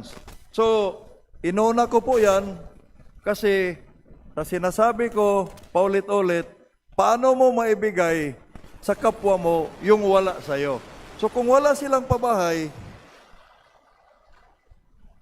wala silang sariling bahay, paano nila magampanan ng tama yung programa ng pabahay? That's why, ang minumungkahi ko ay balikan natin, no? We will revisit. Those agencies will revisit their existing housing programs for their own employees if they have. Kung wala, dapat gagawa sila. So, kung gagawa sila ng bago, they will give preferential access to affordable housing loans with enhanced terms doon sa mga empleyado nila. Priority allocation in government housing projects, especially under the 4PH program. Dapat may priority yung mga empleyado nila. Housing subsidies for employees currently renting, no? And pang-apat, ang sa mga pribado, the private employers can offer employer-assisted housing programs with salary integrated payment scheme. So, i-deduct na lang sa kanilang sahod na yung hindi naman kalakihan na halaga na yung take-home pay nila ay kaya-kaya pa nilang ikabubuhay. Anyway, kung may unit na sila, mababawas naman yung renta nila na gastos. So, mapupunta na yon sa installment. Salamat po, Madam Speaker, at sa ating kaibigan. Nasagot na po yung mga susunod ko sanang tanong patungkol sa kung paano ba nakikita ng ating kaibigan na po pwedeng mag-apply yung mga programa o paano niya nakikita na may implement ito, yung pagbibigay ng housing programs para sa ating mga kawani sa DSUD. Just a very quick manifestation, Madam Speaker, into our good friend. Madam Speaker, I would like to note that even if only a minority of employees face housing insecurity, the fact that the key shelter agencies do not track why their own employees are not accessing their programs is itself a governance failure. As you have mentioned in your privilege speech, if majority of their employees are not accessing their very own program because they already own homes or are financially secure, that is good news and the resolution will confirm it. If, however, a significant share cannot access the housing programs due to other concerns, then we have identified a fixable design flaw. Ang inyo pong resolution sa aking kaibigan na ipa-file ay crucial para po ma-diagnose natin yung mga systemic issues na bumabalot sa ating housing agencies. And this representation fully supports this initiative as it not only aims to address the plight of our clients, but also highlights the urgent need for the Department of Human Settlements and Urban Development to enhance its services for its own personnel. We have constructed a housing bureaucracy that paradoxically fails to provide adequate housing solutions for its own employees. And as emphasized po sa inyong speech, we have built a housing bureaucracy that does not house its own. And if we cannot ensure housing stability for those who work within our agencies, we undermine our moral authority and ability to effectively assist the nation. And by investigating and rectifying these issues, we can ensure that our workforce has the stability and support necessary to effectively serve our communities. Yun lamang po, maraming salamat Madam Speaker at sa ating kaibigan kasama sa APEC Party List. Asahan niyo po na ang kinatawang ito mula sa kamanggagawa ay kaisa nyo sa inyong adhikain at sa panawagan sa DSUD at sa ating mga shelter agencies. Sa panawagan sa kanila na bigyan naman ng sapat na suporta ang mga kawani, ang mga manggagawa ng gobyerno na naatasang magbigay ng pabahay. Sila mismo walang sariling tahanan o hindi ma-afford yung mga housing programs and projects na binibigay ng ating gobyerno. Yun lamang po, Madam Speaker. Maraming salamat po. Thank you for the support, no? If that resolution will be filed, we welcome your support. Welcome po yan. Hindi ka ma-declare dito sa resolution na to na persona non grata. We will welcome you to support this resolution. Thank you, Madam Speaker. Majority Leader. Madam Speaker, I move to recognize the lady from the 6th District of Quezon City, Representative Marivic Copilar, for her response to the interpellation. Madam Speaker, at sa lahat ng ating magigiting na mababatas, sa aking pakikinig kanina, batid ko, no? At nais kong magbigay ng isang manifestation sa aking pag-support sa adikain ng resolusyon na hinain at binanggit ng ating magiting na kongresista na mula sa APEC Party List at sa Manggagawa Party List. Batid ko ang kanilang concern pagdating sa housing backlog. Ngunit nais lang nating bigyang linaw na noon ang survey ay 6.6 million ang housing backlog. Ngunit ngayon ito ay bumaba na ng 3.2 million. Ang basihan dati ay yung United Nations Habitat Yun ang survey nila 6.6 million. Pero ngayon bumaba na ng 3.3 million. At ang adikain ng ating national government o DSUD na at least 1.2 million housing project ang ma-produce bago mag-2028. At batid ko rin, in reply to that, yung housing backlog natin. At ngayon, marami ng modalities. Dati, pinipilit lang natin yung 4PH, yung pataas, Pero ngayon, may vertical, may horizontal, may medium rise, mga housing project, at higit sa lahat, pinapalakas na ngayon yung ating Enhanced Community Mortgage Program. Pangatlo, gusto ko rin bigyang batid sa ating Ginoo na yung problema ng mga kawani ng ating pamahalaan.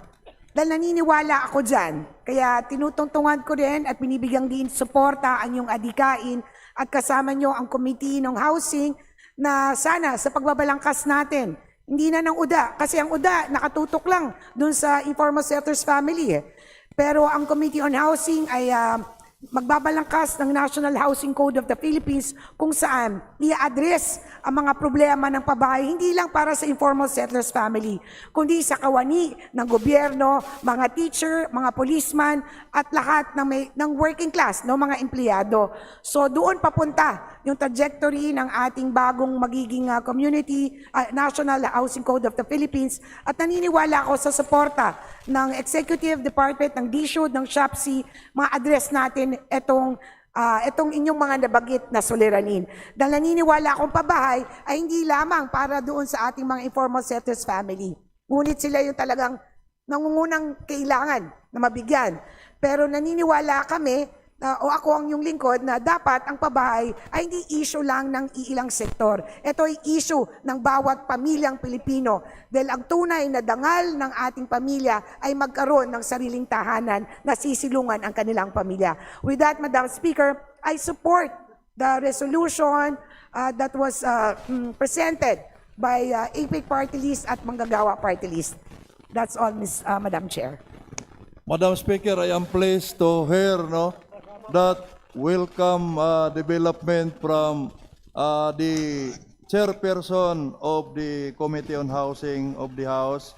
And I hope na makapagdagdag kami, makapag-ambag kami sa committee in the appropriate time sa pagbalangkas ng mga magandang plano para sa ating mga kawani at sa ating mga kababayan housing needs. Thank you, Madam Chairperson. Thank you, Madam Speaker. Thank you. Majority Leader. Madam Speaker, I move to refer the speech as well as its interpellation and the response of the Honorable Serge Lagoc to the Committee on Rules for its appropriate action.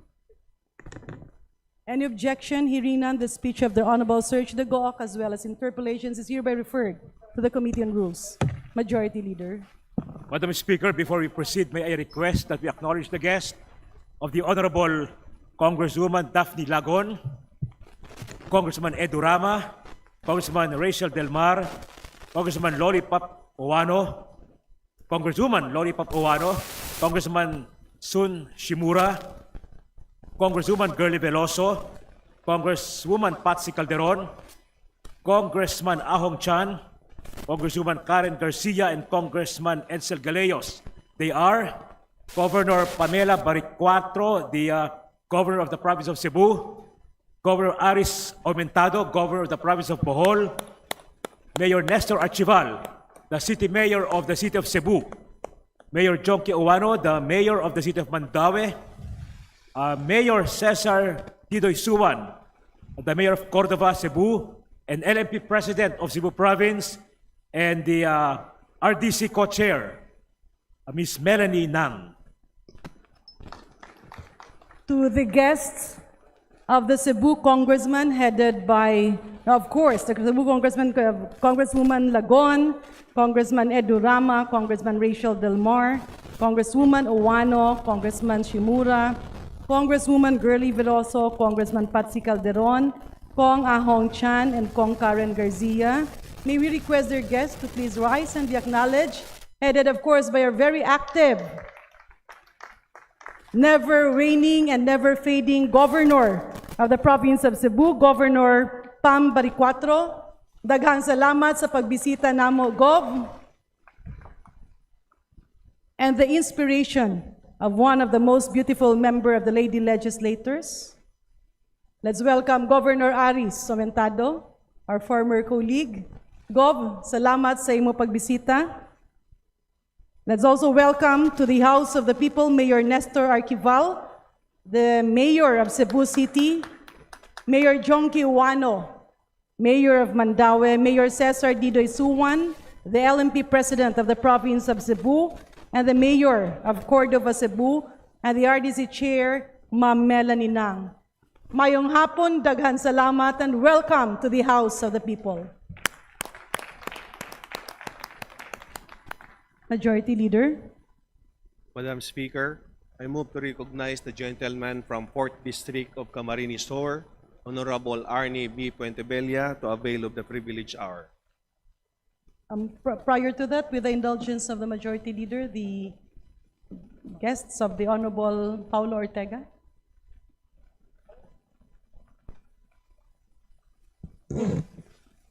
I move to withdraw my motion, Madam Speaker.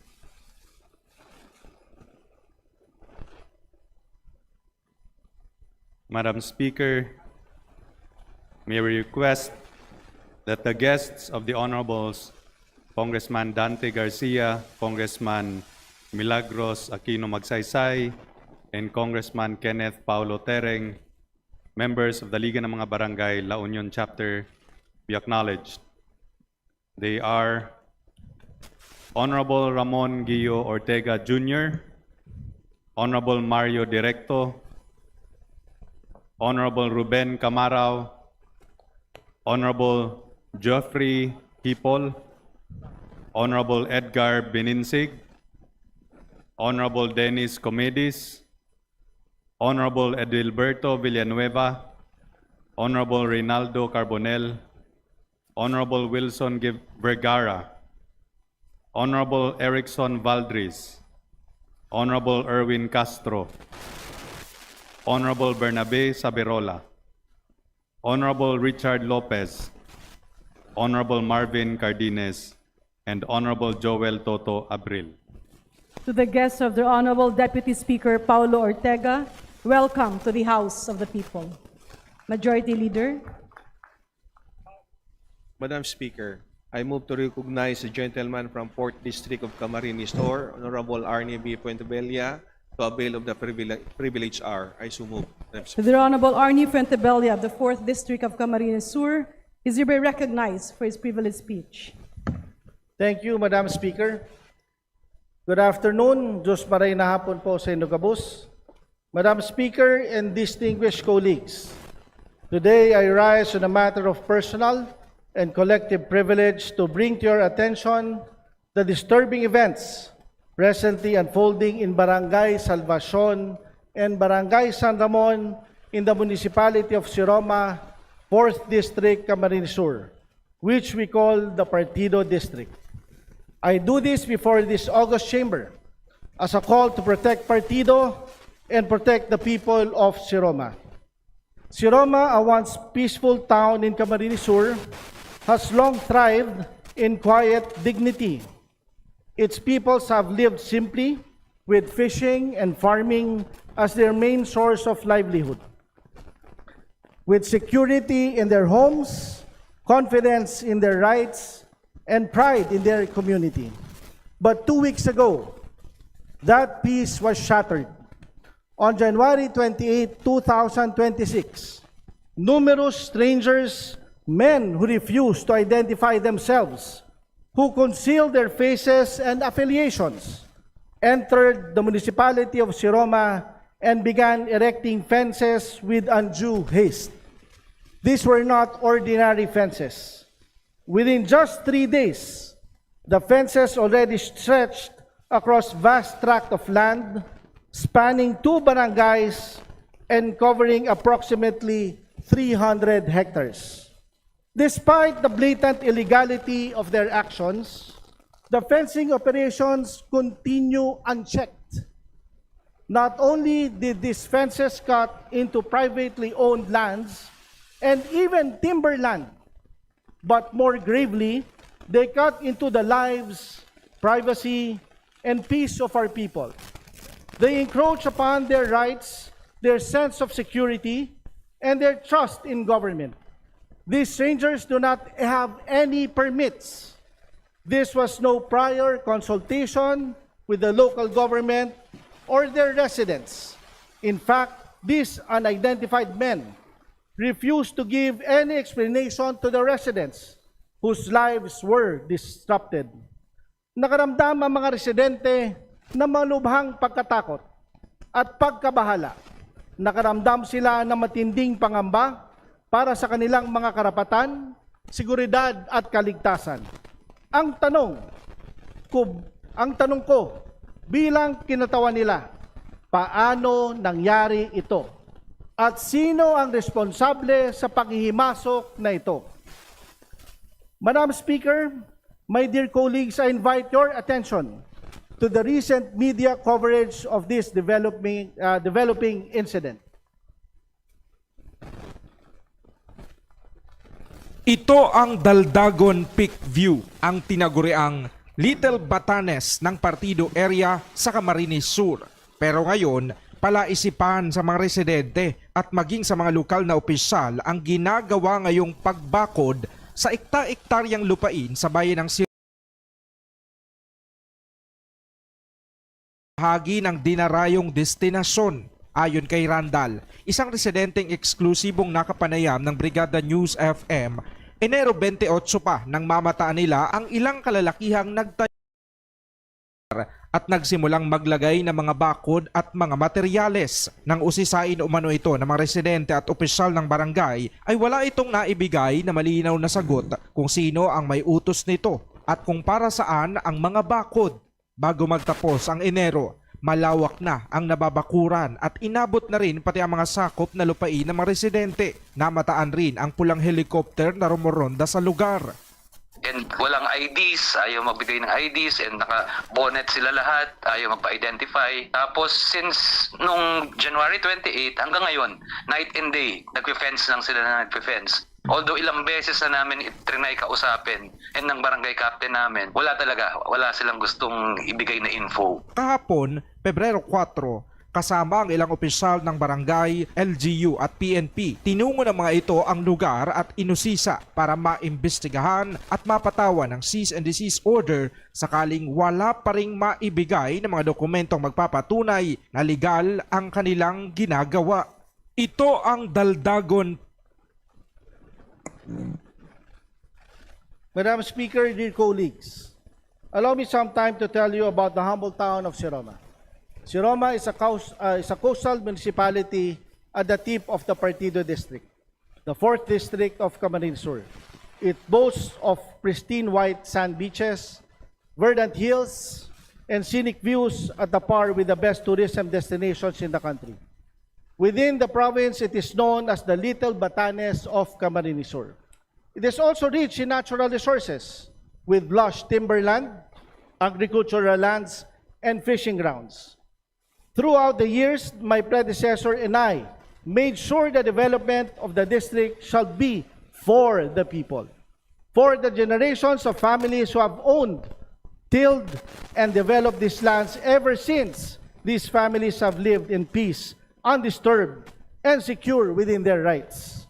Pero noong nakalipas na 2 linggo, biglaan nasira ang katahimikan at kapayapaan ng mga residente at na lokal na pamahalaan ng Siroma. Last January 28, 2026, approximately 50 unidentified individuals began illegally trespassing, occupying, fencing, and constructing structures in Barangay Salvacion and Barangay San Ramon. They worked round the clock, sowing fear and suspicion among locals. Alarmed, the barangay captain of San Ramon immediately approached them, request for identification for the mediation at the barangay hall. These men declined the request. At the same time, a concerned resident of the barangay immediately reported the incident to the PNP Siroma station. On January 31, the barangay captain, together with concerned residents, again approached these individuals. Again, they asked these men who they are, why they are there, who hired them, and even simply who pays their wages. Again, they refused to answer. This prompted the resident to proceed to the PNP Siroma station to formally report these incidents and to request for their immediate assistance, but the police never arrived. The Chief of Police himself, Captain Jerome Despuig, has failed to act with urgency demanded by his office and the situation. As the matter remained unresolved, the number of concerned citizens grew. On February 2, community members petitioned the mayor's office for urgent assistance, requesting her to order the suspension of the fencing activity, to conduct the appropriate inspection, to identify any possible violations, and to seek assistance of the PNP. To date, the PNP has yet to issue a report, despite having been ordered by the mayor to immediately conduct an investigation and assist their residents.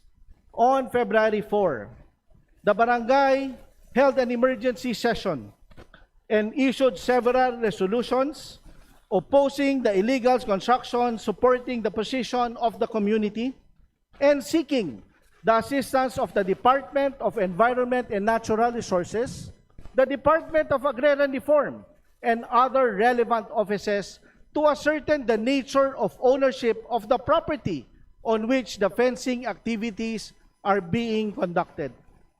On the same day, hearing the call of the residents, the mayor arrived and personally inspected the illegal structures and attempted to speak with the unidentified individuals. Throughout the entire ordeal, these unidentified individuals wore bonnets and face masks to conceal their identities and adamantly refused to provide any semblance of cooperation to the residents and even to the local authorities. Madam Speaker, dear colleagues, kung pasukin man ang komunidad ninyo na mga taong ayaw magpakilala, ano po ang mararamdaman ninyo? As soon as the events were made known to me on February 6, I immediately proceeded to Barangay San Ramon, accompanied by the officers from the PNP Regional Office, with the NBI, with the military. With me were employees from the DNR, the Penro and the Senro. We even invited the mayor, the vice mayor, municipal planning officer, municipal engineer, and the municipal assessor. I visited one of the barracks and personally asked who is responsible for the intrusion. One of them finally replied, it was Wanderlust Land Development Corporation who is paying for their daily wages. Not only are they being paid a measly 500 pesos, they appear to be mere pawns acting on a mere nefarious scheme and under the instructions of their superiors, who apparently believes themselves to be beyond the reach of law and oversight. Investigations initiated by concerned citizens and local authorities revealed that allegedly this Wanderlust Land Development Corporation is claiming a total land area amounting to 1,014.92 hectares. 1,014.92 hectares only owned by one corporation. Even the transfer title number 080-202-400-1425. Yan po ang nakalagay sa titulo. The investigations further revealed that the area being illegally fenced, which amounts to at least 300 hectares and counting, falls squarely within the 1,014.92 hectares affecting 2 barangays being claimed by Wanderlust under its purported title. More strikingly, the investigation conducted by the Municipal Planning and Development Office of Seroma, along the various other reports, also determined that the same lands and fences already encroach and overlap with timberland areas. Mind you, timberland areas is owned by the state.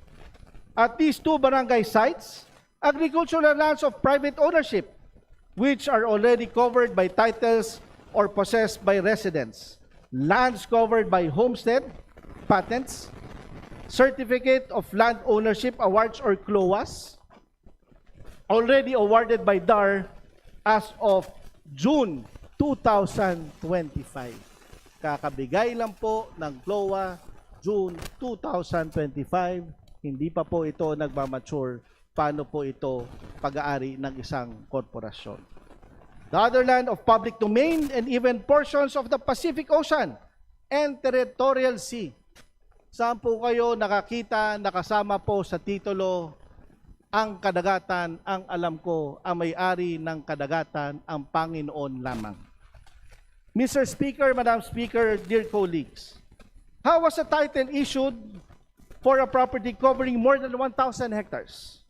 How was this title issued despite the fact that it covers timberland areas, land owned by the state, lands already privately owned, and even the territorial sea? Who owns Wanderlust? And why does it continue to act with impunity? Madam Speaker, dear colleagues, the information made available to us shows that this encroachment was made possible through the malfeasance, misfeasance, and nonfeasance of several public officers. These disturbing events should not have transpired had the responsibility of public officers faithfully observed and performed their duties pursuant to their mandate, the prevailing laws of our land, and the rules and regulations relating to the matter. Their conduct has engendered pressing questions they are duty-bound to answer.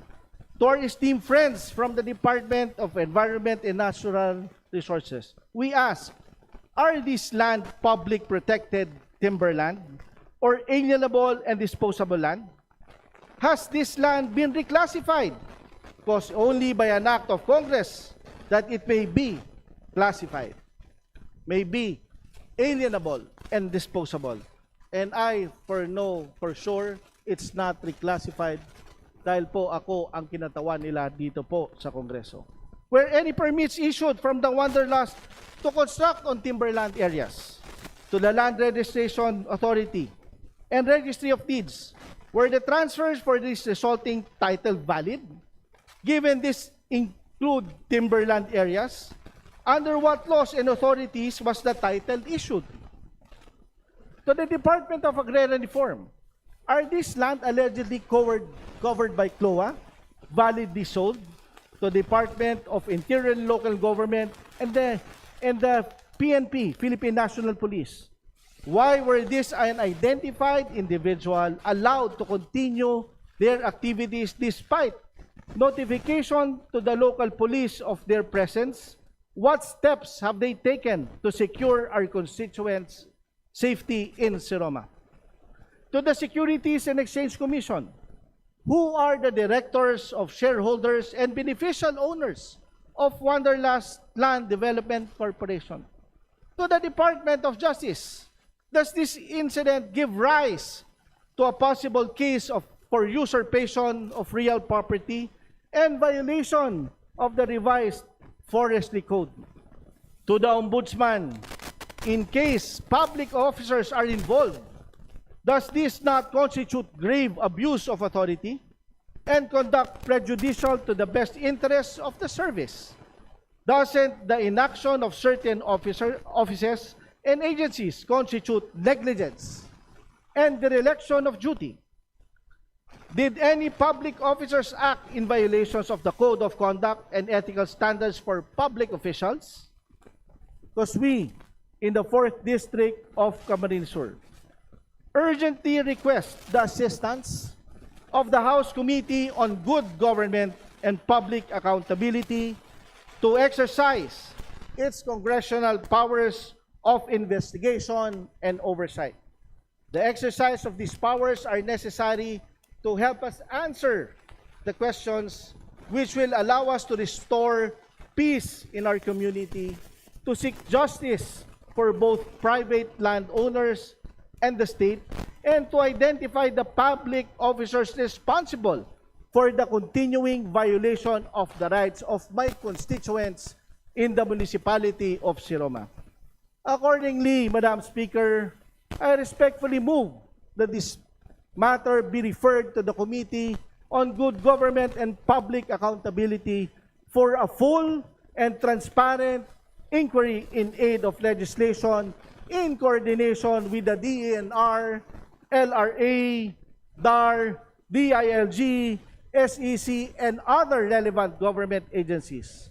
The grave and unfolding situation in the municipality of Siroma, Camarines Sur must immediately be addressed. This August Chamber cannot allow the rule of law to be openly tested. It cannot allow the continued disruption of peace and order.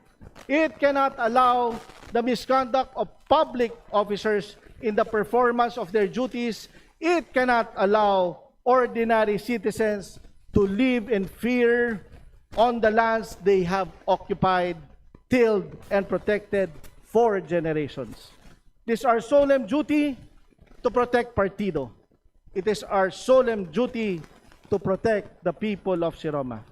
I stand here today not only as a congressman, but as a voice for the farmers, fisher folks, and families of Siroma.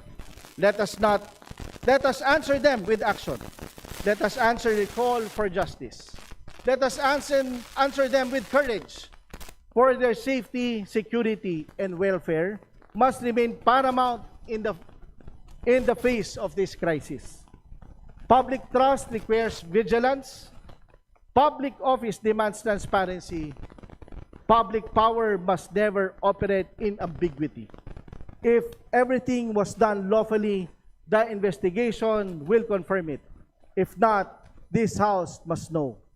In the light of all the foregoing, Madam Speaker, I ask this August Chamber to act in accordance with its constitutional duty of oversight and to ensure that governance remains accountable to the people.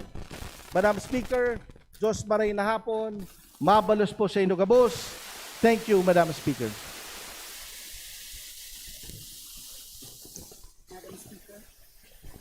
Majority Leader.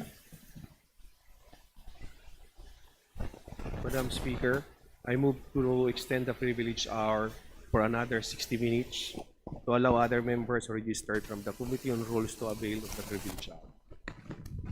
Madam Speaker. There's a motion to extend the privilege hour. Any objection? Hearing none, the privilege hour extended for another hour. Majority Leader. I move to recognize Madam Speaker, Honorable Laila de Lima, for her interpellation. The Honorable Laila de Lima is recognized to interpellate. Thank you, Madam Speaker. Will our distinguished colleague from the 4th District of Camarines Sur yield to some questions, more for clarity of what he Yes. just revealed to us, which is to me very appalling, disturbing development in the municipality of Siroma. It's an honor, Madam Speaker. Yes. Okay. So what do you make out of those fencing activities? First, let us be enlightened, please, as to exactly what kind of lands are being covered by these fencing activities by unknown men. Yes, Madam Speaker.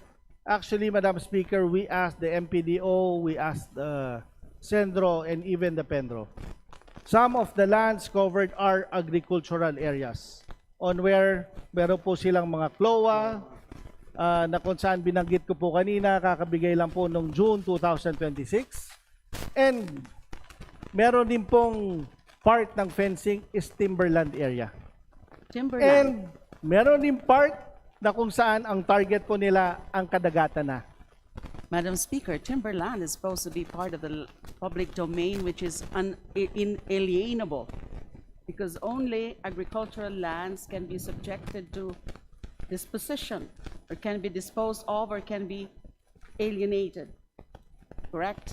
Yes, So, Madam Speaker. We You are correct. talking here about pieces of land supposed to be part of the public domain, which are not considered alienable. But here comes a group of men And as you further revealed to us, there is this corporation. They seem to be acting as agents of this corporation called Wonderland. Is that Wonderland? It's Wanderlust, Water. Madam Speaker.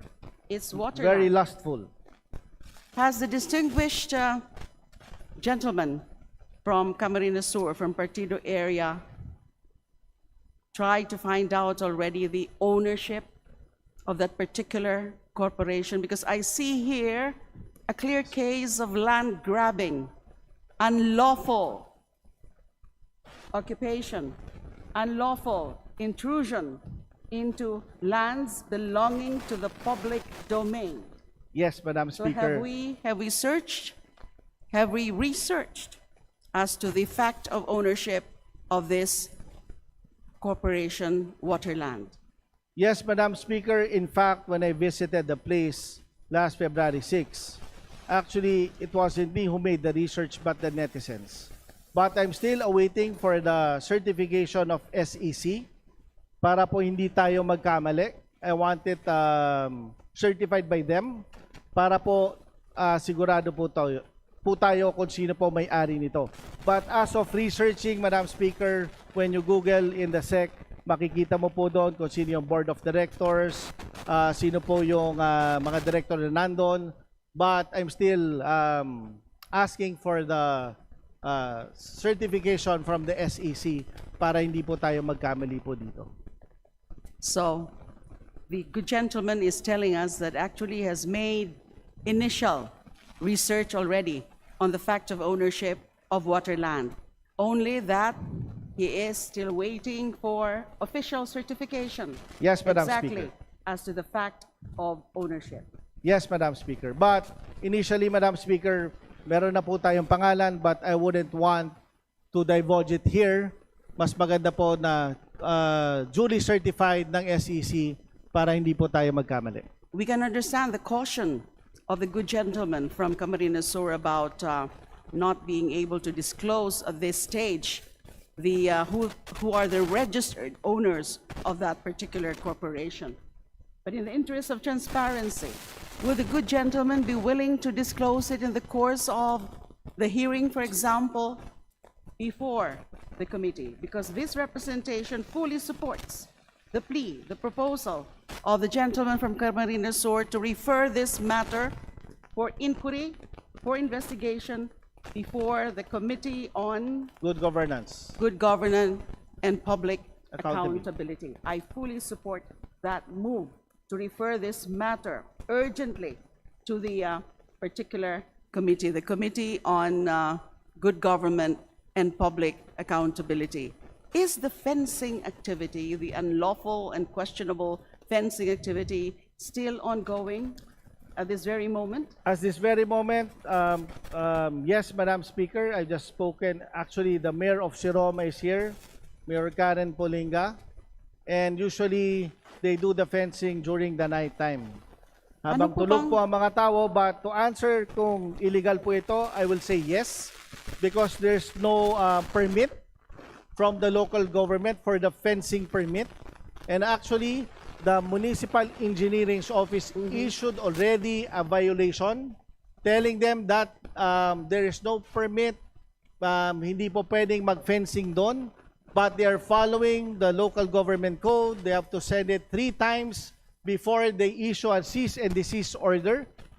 And that's why, Madam Speaker, I'm very grateful to the Regional Mobile Group because wala po talaga kaming tiwala sa provincial director ng Camarines Sur. Dahil po nakita namin yung COP ni pangalan lang, hindi niya po makuha ng mga estrangherong doon. So if there's a violation, yes there is, because there's no permit. And even po, magpakita man lang ng papel sa amin na nagkiklaim po dito ay Wanderlust Corporation, wala pong pinapakita. But when I investigated, when I asked them, that's when we found out the name na sa investigation po, idadivulge ko, not really here. Kasi pinoprotektahan ko rin po yung nagsabi sa akin ng pangalan niya. And makikita po yan sa social media. And at the proper time, Madam Speaker, I will divulge everything during the investigation. That's why we are calling this investigation, including the SEC, to certify na ito pong Wanderlust talaga ang nagkiklaim dyan po sa lupain ng 1,000 hectares na kasamang timberland area, kasama ang mga titulo na may CLOA, kasama pa ang kadagatan na alam ko, Panginoon lang po ang may-ari. So dyan po natin makikita and malalaman, may connivance ba ang ating pong LRA? May connivance ba ang ROD? May connivance ba ang DNR? May connivance ba ang DAR para mag-issue ng DAR clearance? This we have to find out. But as of now, our main objective here is number 1, to make the people of Siroma safe, and I have to stand up and protect the rights lalo na ng ating mga farmers, fisher folks, and mga nananahimik na kapatid ko po sa aming pong distrito, lalo na sa Barangay San Ramon, Barangay Salvacion ng bayan ng Siroma. And mind you, Madam Speaker, if I may, hindi lang po sa dalawang bayan na yan nagko-complain po sa amin. Meron pa pong ibang bayan na pumapasok po sa amin. Ibang barangay na pumapasok po sa amin. Barangay Pinitan. Po, Barangay ano po bang Bagong ibig Sirang. sabihin? I'm sorry, I have to ask this. Ano po bang ibig sabihin na may mga ibang barangay na pumapasok sa Siroma? Ano po bang senaryo yon? Ang sinasabi ko po, meron din pong mga areas na ginigiba po yung bahay. Pinifensingan po sila. Ngayon pong tumayo kami at lumabas sa social media, marami na pong nagsusumbong sa amin. Hindi lang po doon sa dalawang barangay na yon, may 3 pang barangay. That's why now, Madam Speaker, kailangan ko po talagang imbestigahan dahil we are already forming a legal team. Libre, dahil alam po natin sa rural area, ayaw nila magkaso dahil po mahal po ang bayad sa abogado. But we are very lucky. When we made the call, marami na pong pro bono. They are retired judges na sumasama na po sa amin, sumusuporta po sa ating pong Mayor Karen Pulinga, and may mga abogado, even the LBP, po IBP ng Camarines Sur ay handa pong tumulong para po sa ating mga kapatid sa bayan ng Siroma. Madam Speaker, I really find it troubling that up to this very moment, if that questionable, that suspicious fencing activities are still ongoing, wala pa pong konkretong aksyon ginagawa yung mga kinaukulan. I can see here a scenario of impunity, yung mga may kagagawan nito. At bakit hanggang ngayon wala pa yung cease and desist order? There should be a proper agency in government that should be able to already work on the immediate issuance of the cease and desist order, because these activities are clearly unlawful, illegal, because they're encroaching into the lands of the public domain. And then certain areas, sabi po ng ating gentleman from Camarines Sur, na meron na ho palang mga CLOA, yung ibang portions of the area being fenced. So why are they still grabbing those land? So something's very, very suspicious is ongoing here. And the appropriate agencies of government must act urgently. Hindi na nga dapat sila maghintay ng inquiry na dapat gawin ng ating Committee on Good Government and Public Accountability. Because this is a very serious matter. Na basta na hindi pwedeng, basta na lang mga pribado na mga institusyon, pribado na mga individual, pribado na mga korporasyon just can do their thing with respect to lands of the public domain which are not supposed to be alienable. So I support Madam Chairman, the call, and I can even co-sponsor that resolution with the indulgence and the permission of the main sponsor, that particular resolution para maimbestigahan po kaagad. Malaman din po kaagad natin as confirmed from SEC records sino ang mga behind that corporation, the Waterland Corporation. Thank you, Madam Chair. Thank you, Madam Speaker, and we accept lahat po ng tulong, lalo na from our former DOJ Secretary, who's also from Camarines Sur, whom I trust and have great respect to our Congresswoman Laila De Lima. Maraming salamat po, Congresswoman Laila De Lima.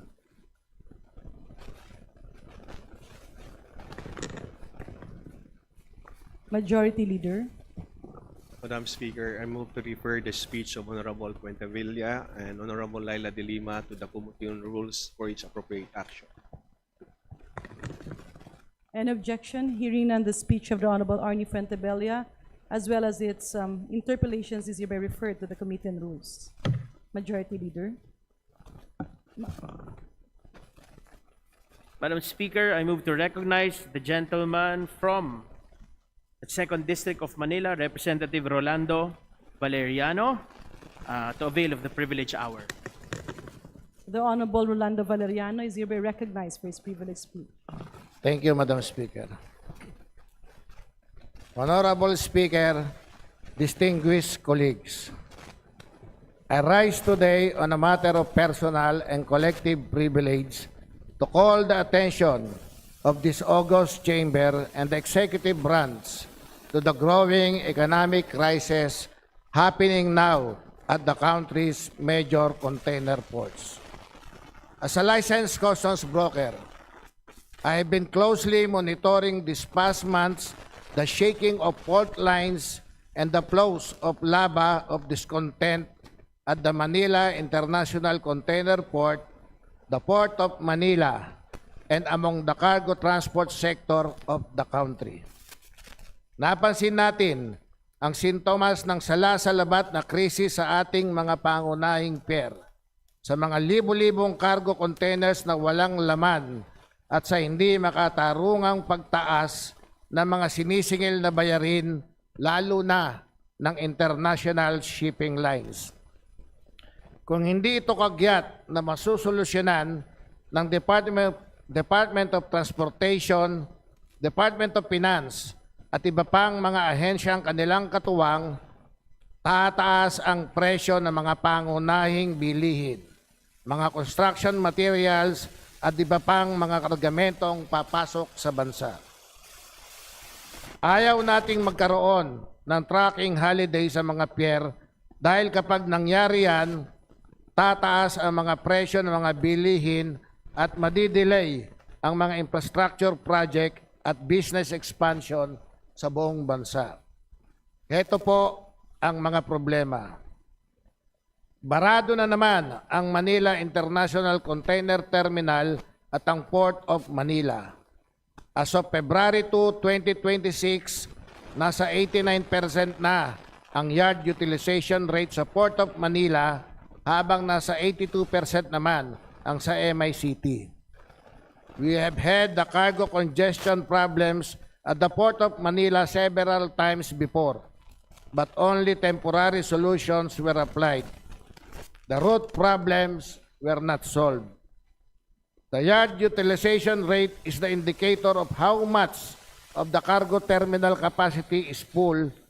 Ideally, the yard utilization rate should be between 60 and 70% under normal conditions. The congestion at the container yards is beyond normal. There is a very little space into which empty cargo containers can be deposited when they are returned by the freight forwarders. The ports are running out of space for incoming loaded cargo containers. On top of this congestion at the country's major cargo ports, there are other related problems. 1. The international shipping lines lack space for new container yards. The Bureau of Customs and Department of Finance must require and held the international shipping lines have new and spacious container yards. Hirap na po ang mga stakeholders dahil ang empty containers ay naabot ng halos 1 linggo bago maisole, na naging dahilan para bumagal ang ikot ng importasyon, bukod pa sa halos 100,000 pesos na sinisingil ng shipping lines per container nang walang malinaw na dahilan kung bakit. Second, Procedures and documentation at the port must be simplified. The anti-red tape or ARTA must work with the Bureau of Customs and the Philippine Ports Authority to finally slash away all the red tape that causes cargo delays and feeds corruption. Halos inaabot ng pagputi ng uwak bago i-release ang dokumento partikular sa Import Assessment Unit ng BOC. It is time for the Secretary of Transportation, Secretary of Finance, and Secretary of Trade and Industry to step in. They must swiftly intervene to produce solutions that will be effective and time-bound. Unrest in the cargo sector is a whole set of problems that must be resolved fast and resolutely. This is a set of problems the country does not need as the government works on boosting the economy, creating jobs, boosting household incomes, and energizing business nationwide. Kung pababayaan po nating manatiling barado ang mga pantalan, tiyak na tataas ang presyo ng mga bilihin at babagal ang galaw ng buong ekonomiya. Kaya malinaw pong kailangan na ng kagyat at konkretong aksyon mula sa ehekutibo at ng maigpit na pagbabantay ng Kongreso. At dahil sa mga kadahilan ng mga nabanggit, hinihiling ko po na imbestigahan in aid of legislation ang malaking problema na ito ng Committee on Ways and Means. Thank you, Madam Speaker. Magandang hapon po sa inyo lahat. Majority Leader. Madam Speaker, I move that the speech of the Honorable Valeriano be referred to the Committee on Rules for its appropriate action. Okay. Any objection? Hearing none, the privileged speech of the Honorable Rolando Valeriano of the 2nd District of Manila is hereby referred to the Committee on Rules. Majority Leader. Madam Speaker, I move to recognize the gentleman from 3rd District of South Cotabato, the Honorable Ibu S. Tuan, for his privilege hour. The Honorable Dibo S. Privilege Tuan speech.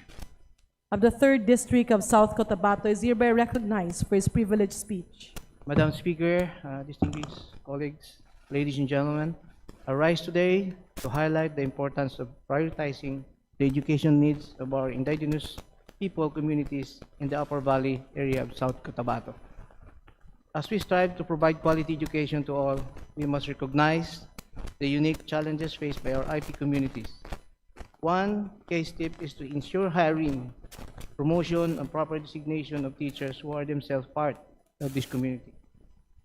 This approach will not only address language barriers, but also foster a sense of inclusivity and cultural sensitivity. Higit sa lahat, ang mga gurong itatalaga sa mga lugar na ito ay dapat may malalim na kaalaman at pag-unawa sa mga tradisyon, kultura, wika, kaugalian ng lokal na komunidad. Magiging tunay na epektibo lamang ang edukasyon kapag lubos na naunawaan ng guro at nagmag-aral ang isa't isa. Also, having an IP teacher in IP community is a powerful way to inspire and empower the next generation. It sends a clear message. With determination and hard work, IP individual can pursue higher education and build successful professional careers. Madam Speaker, I acknowledge the dedication of non-IP teachers who have served in these communities. However, I urge the proper authorities to prioritize qualified IP teachers for area assignment in IP communities where their skills and knowledge can have the greatest impact. Madam Speaker, there are countless IP teachers who have graduated from education program and have passed licensure examinations, yet only very few of them have been hired. These qualified teachers should have been prioritized for assignment essential in IP communities. Let us work together to provide quality, culturally responsive education for our IP communities, promoting pride in their identity and encouraging young generation to aspire for more. Maraming salamat, Madam Speaker. Ibong salamat, Yukimol, Madam Speaker, Yuki Malbecre. Maraming salamat. Majority Leader.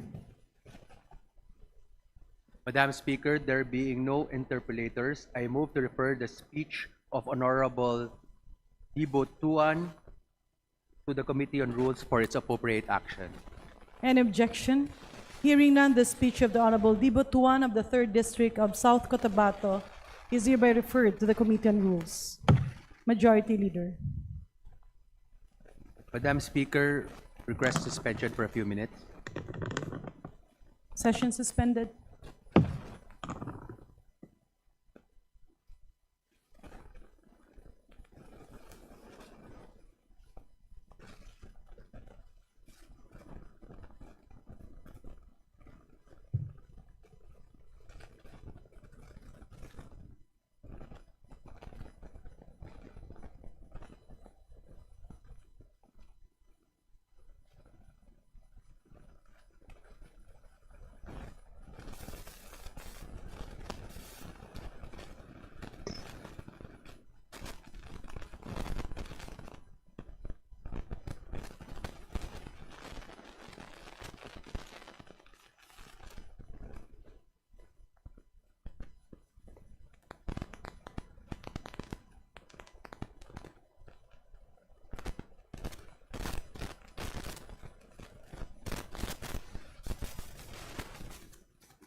Majority Leader. Madam Speaker, there being no other... Session resumed. Majority Leader. Madam Speaker, there being no other member who wish to avail of the privilege hour, I move to close the privilege hour. An objection? Hearing none, the privilege hour is hereby terminated. Majority Leader. Madam Speaker, I move to adjourn today's session and to resume tomorrow, February 10,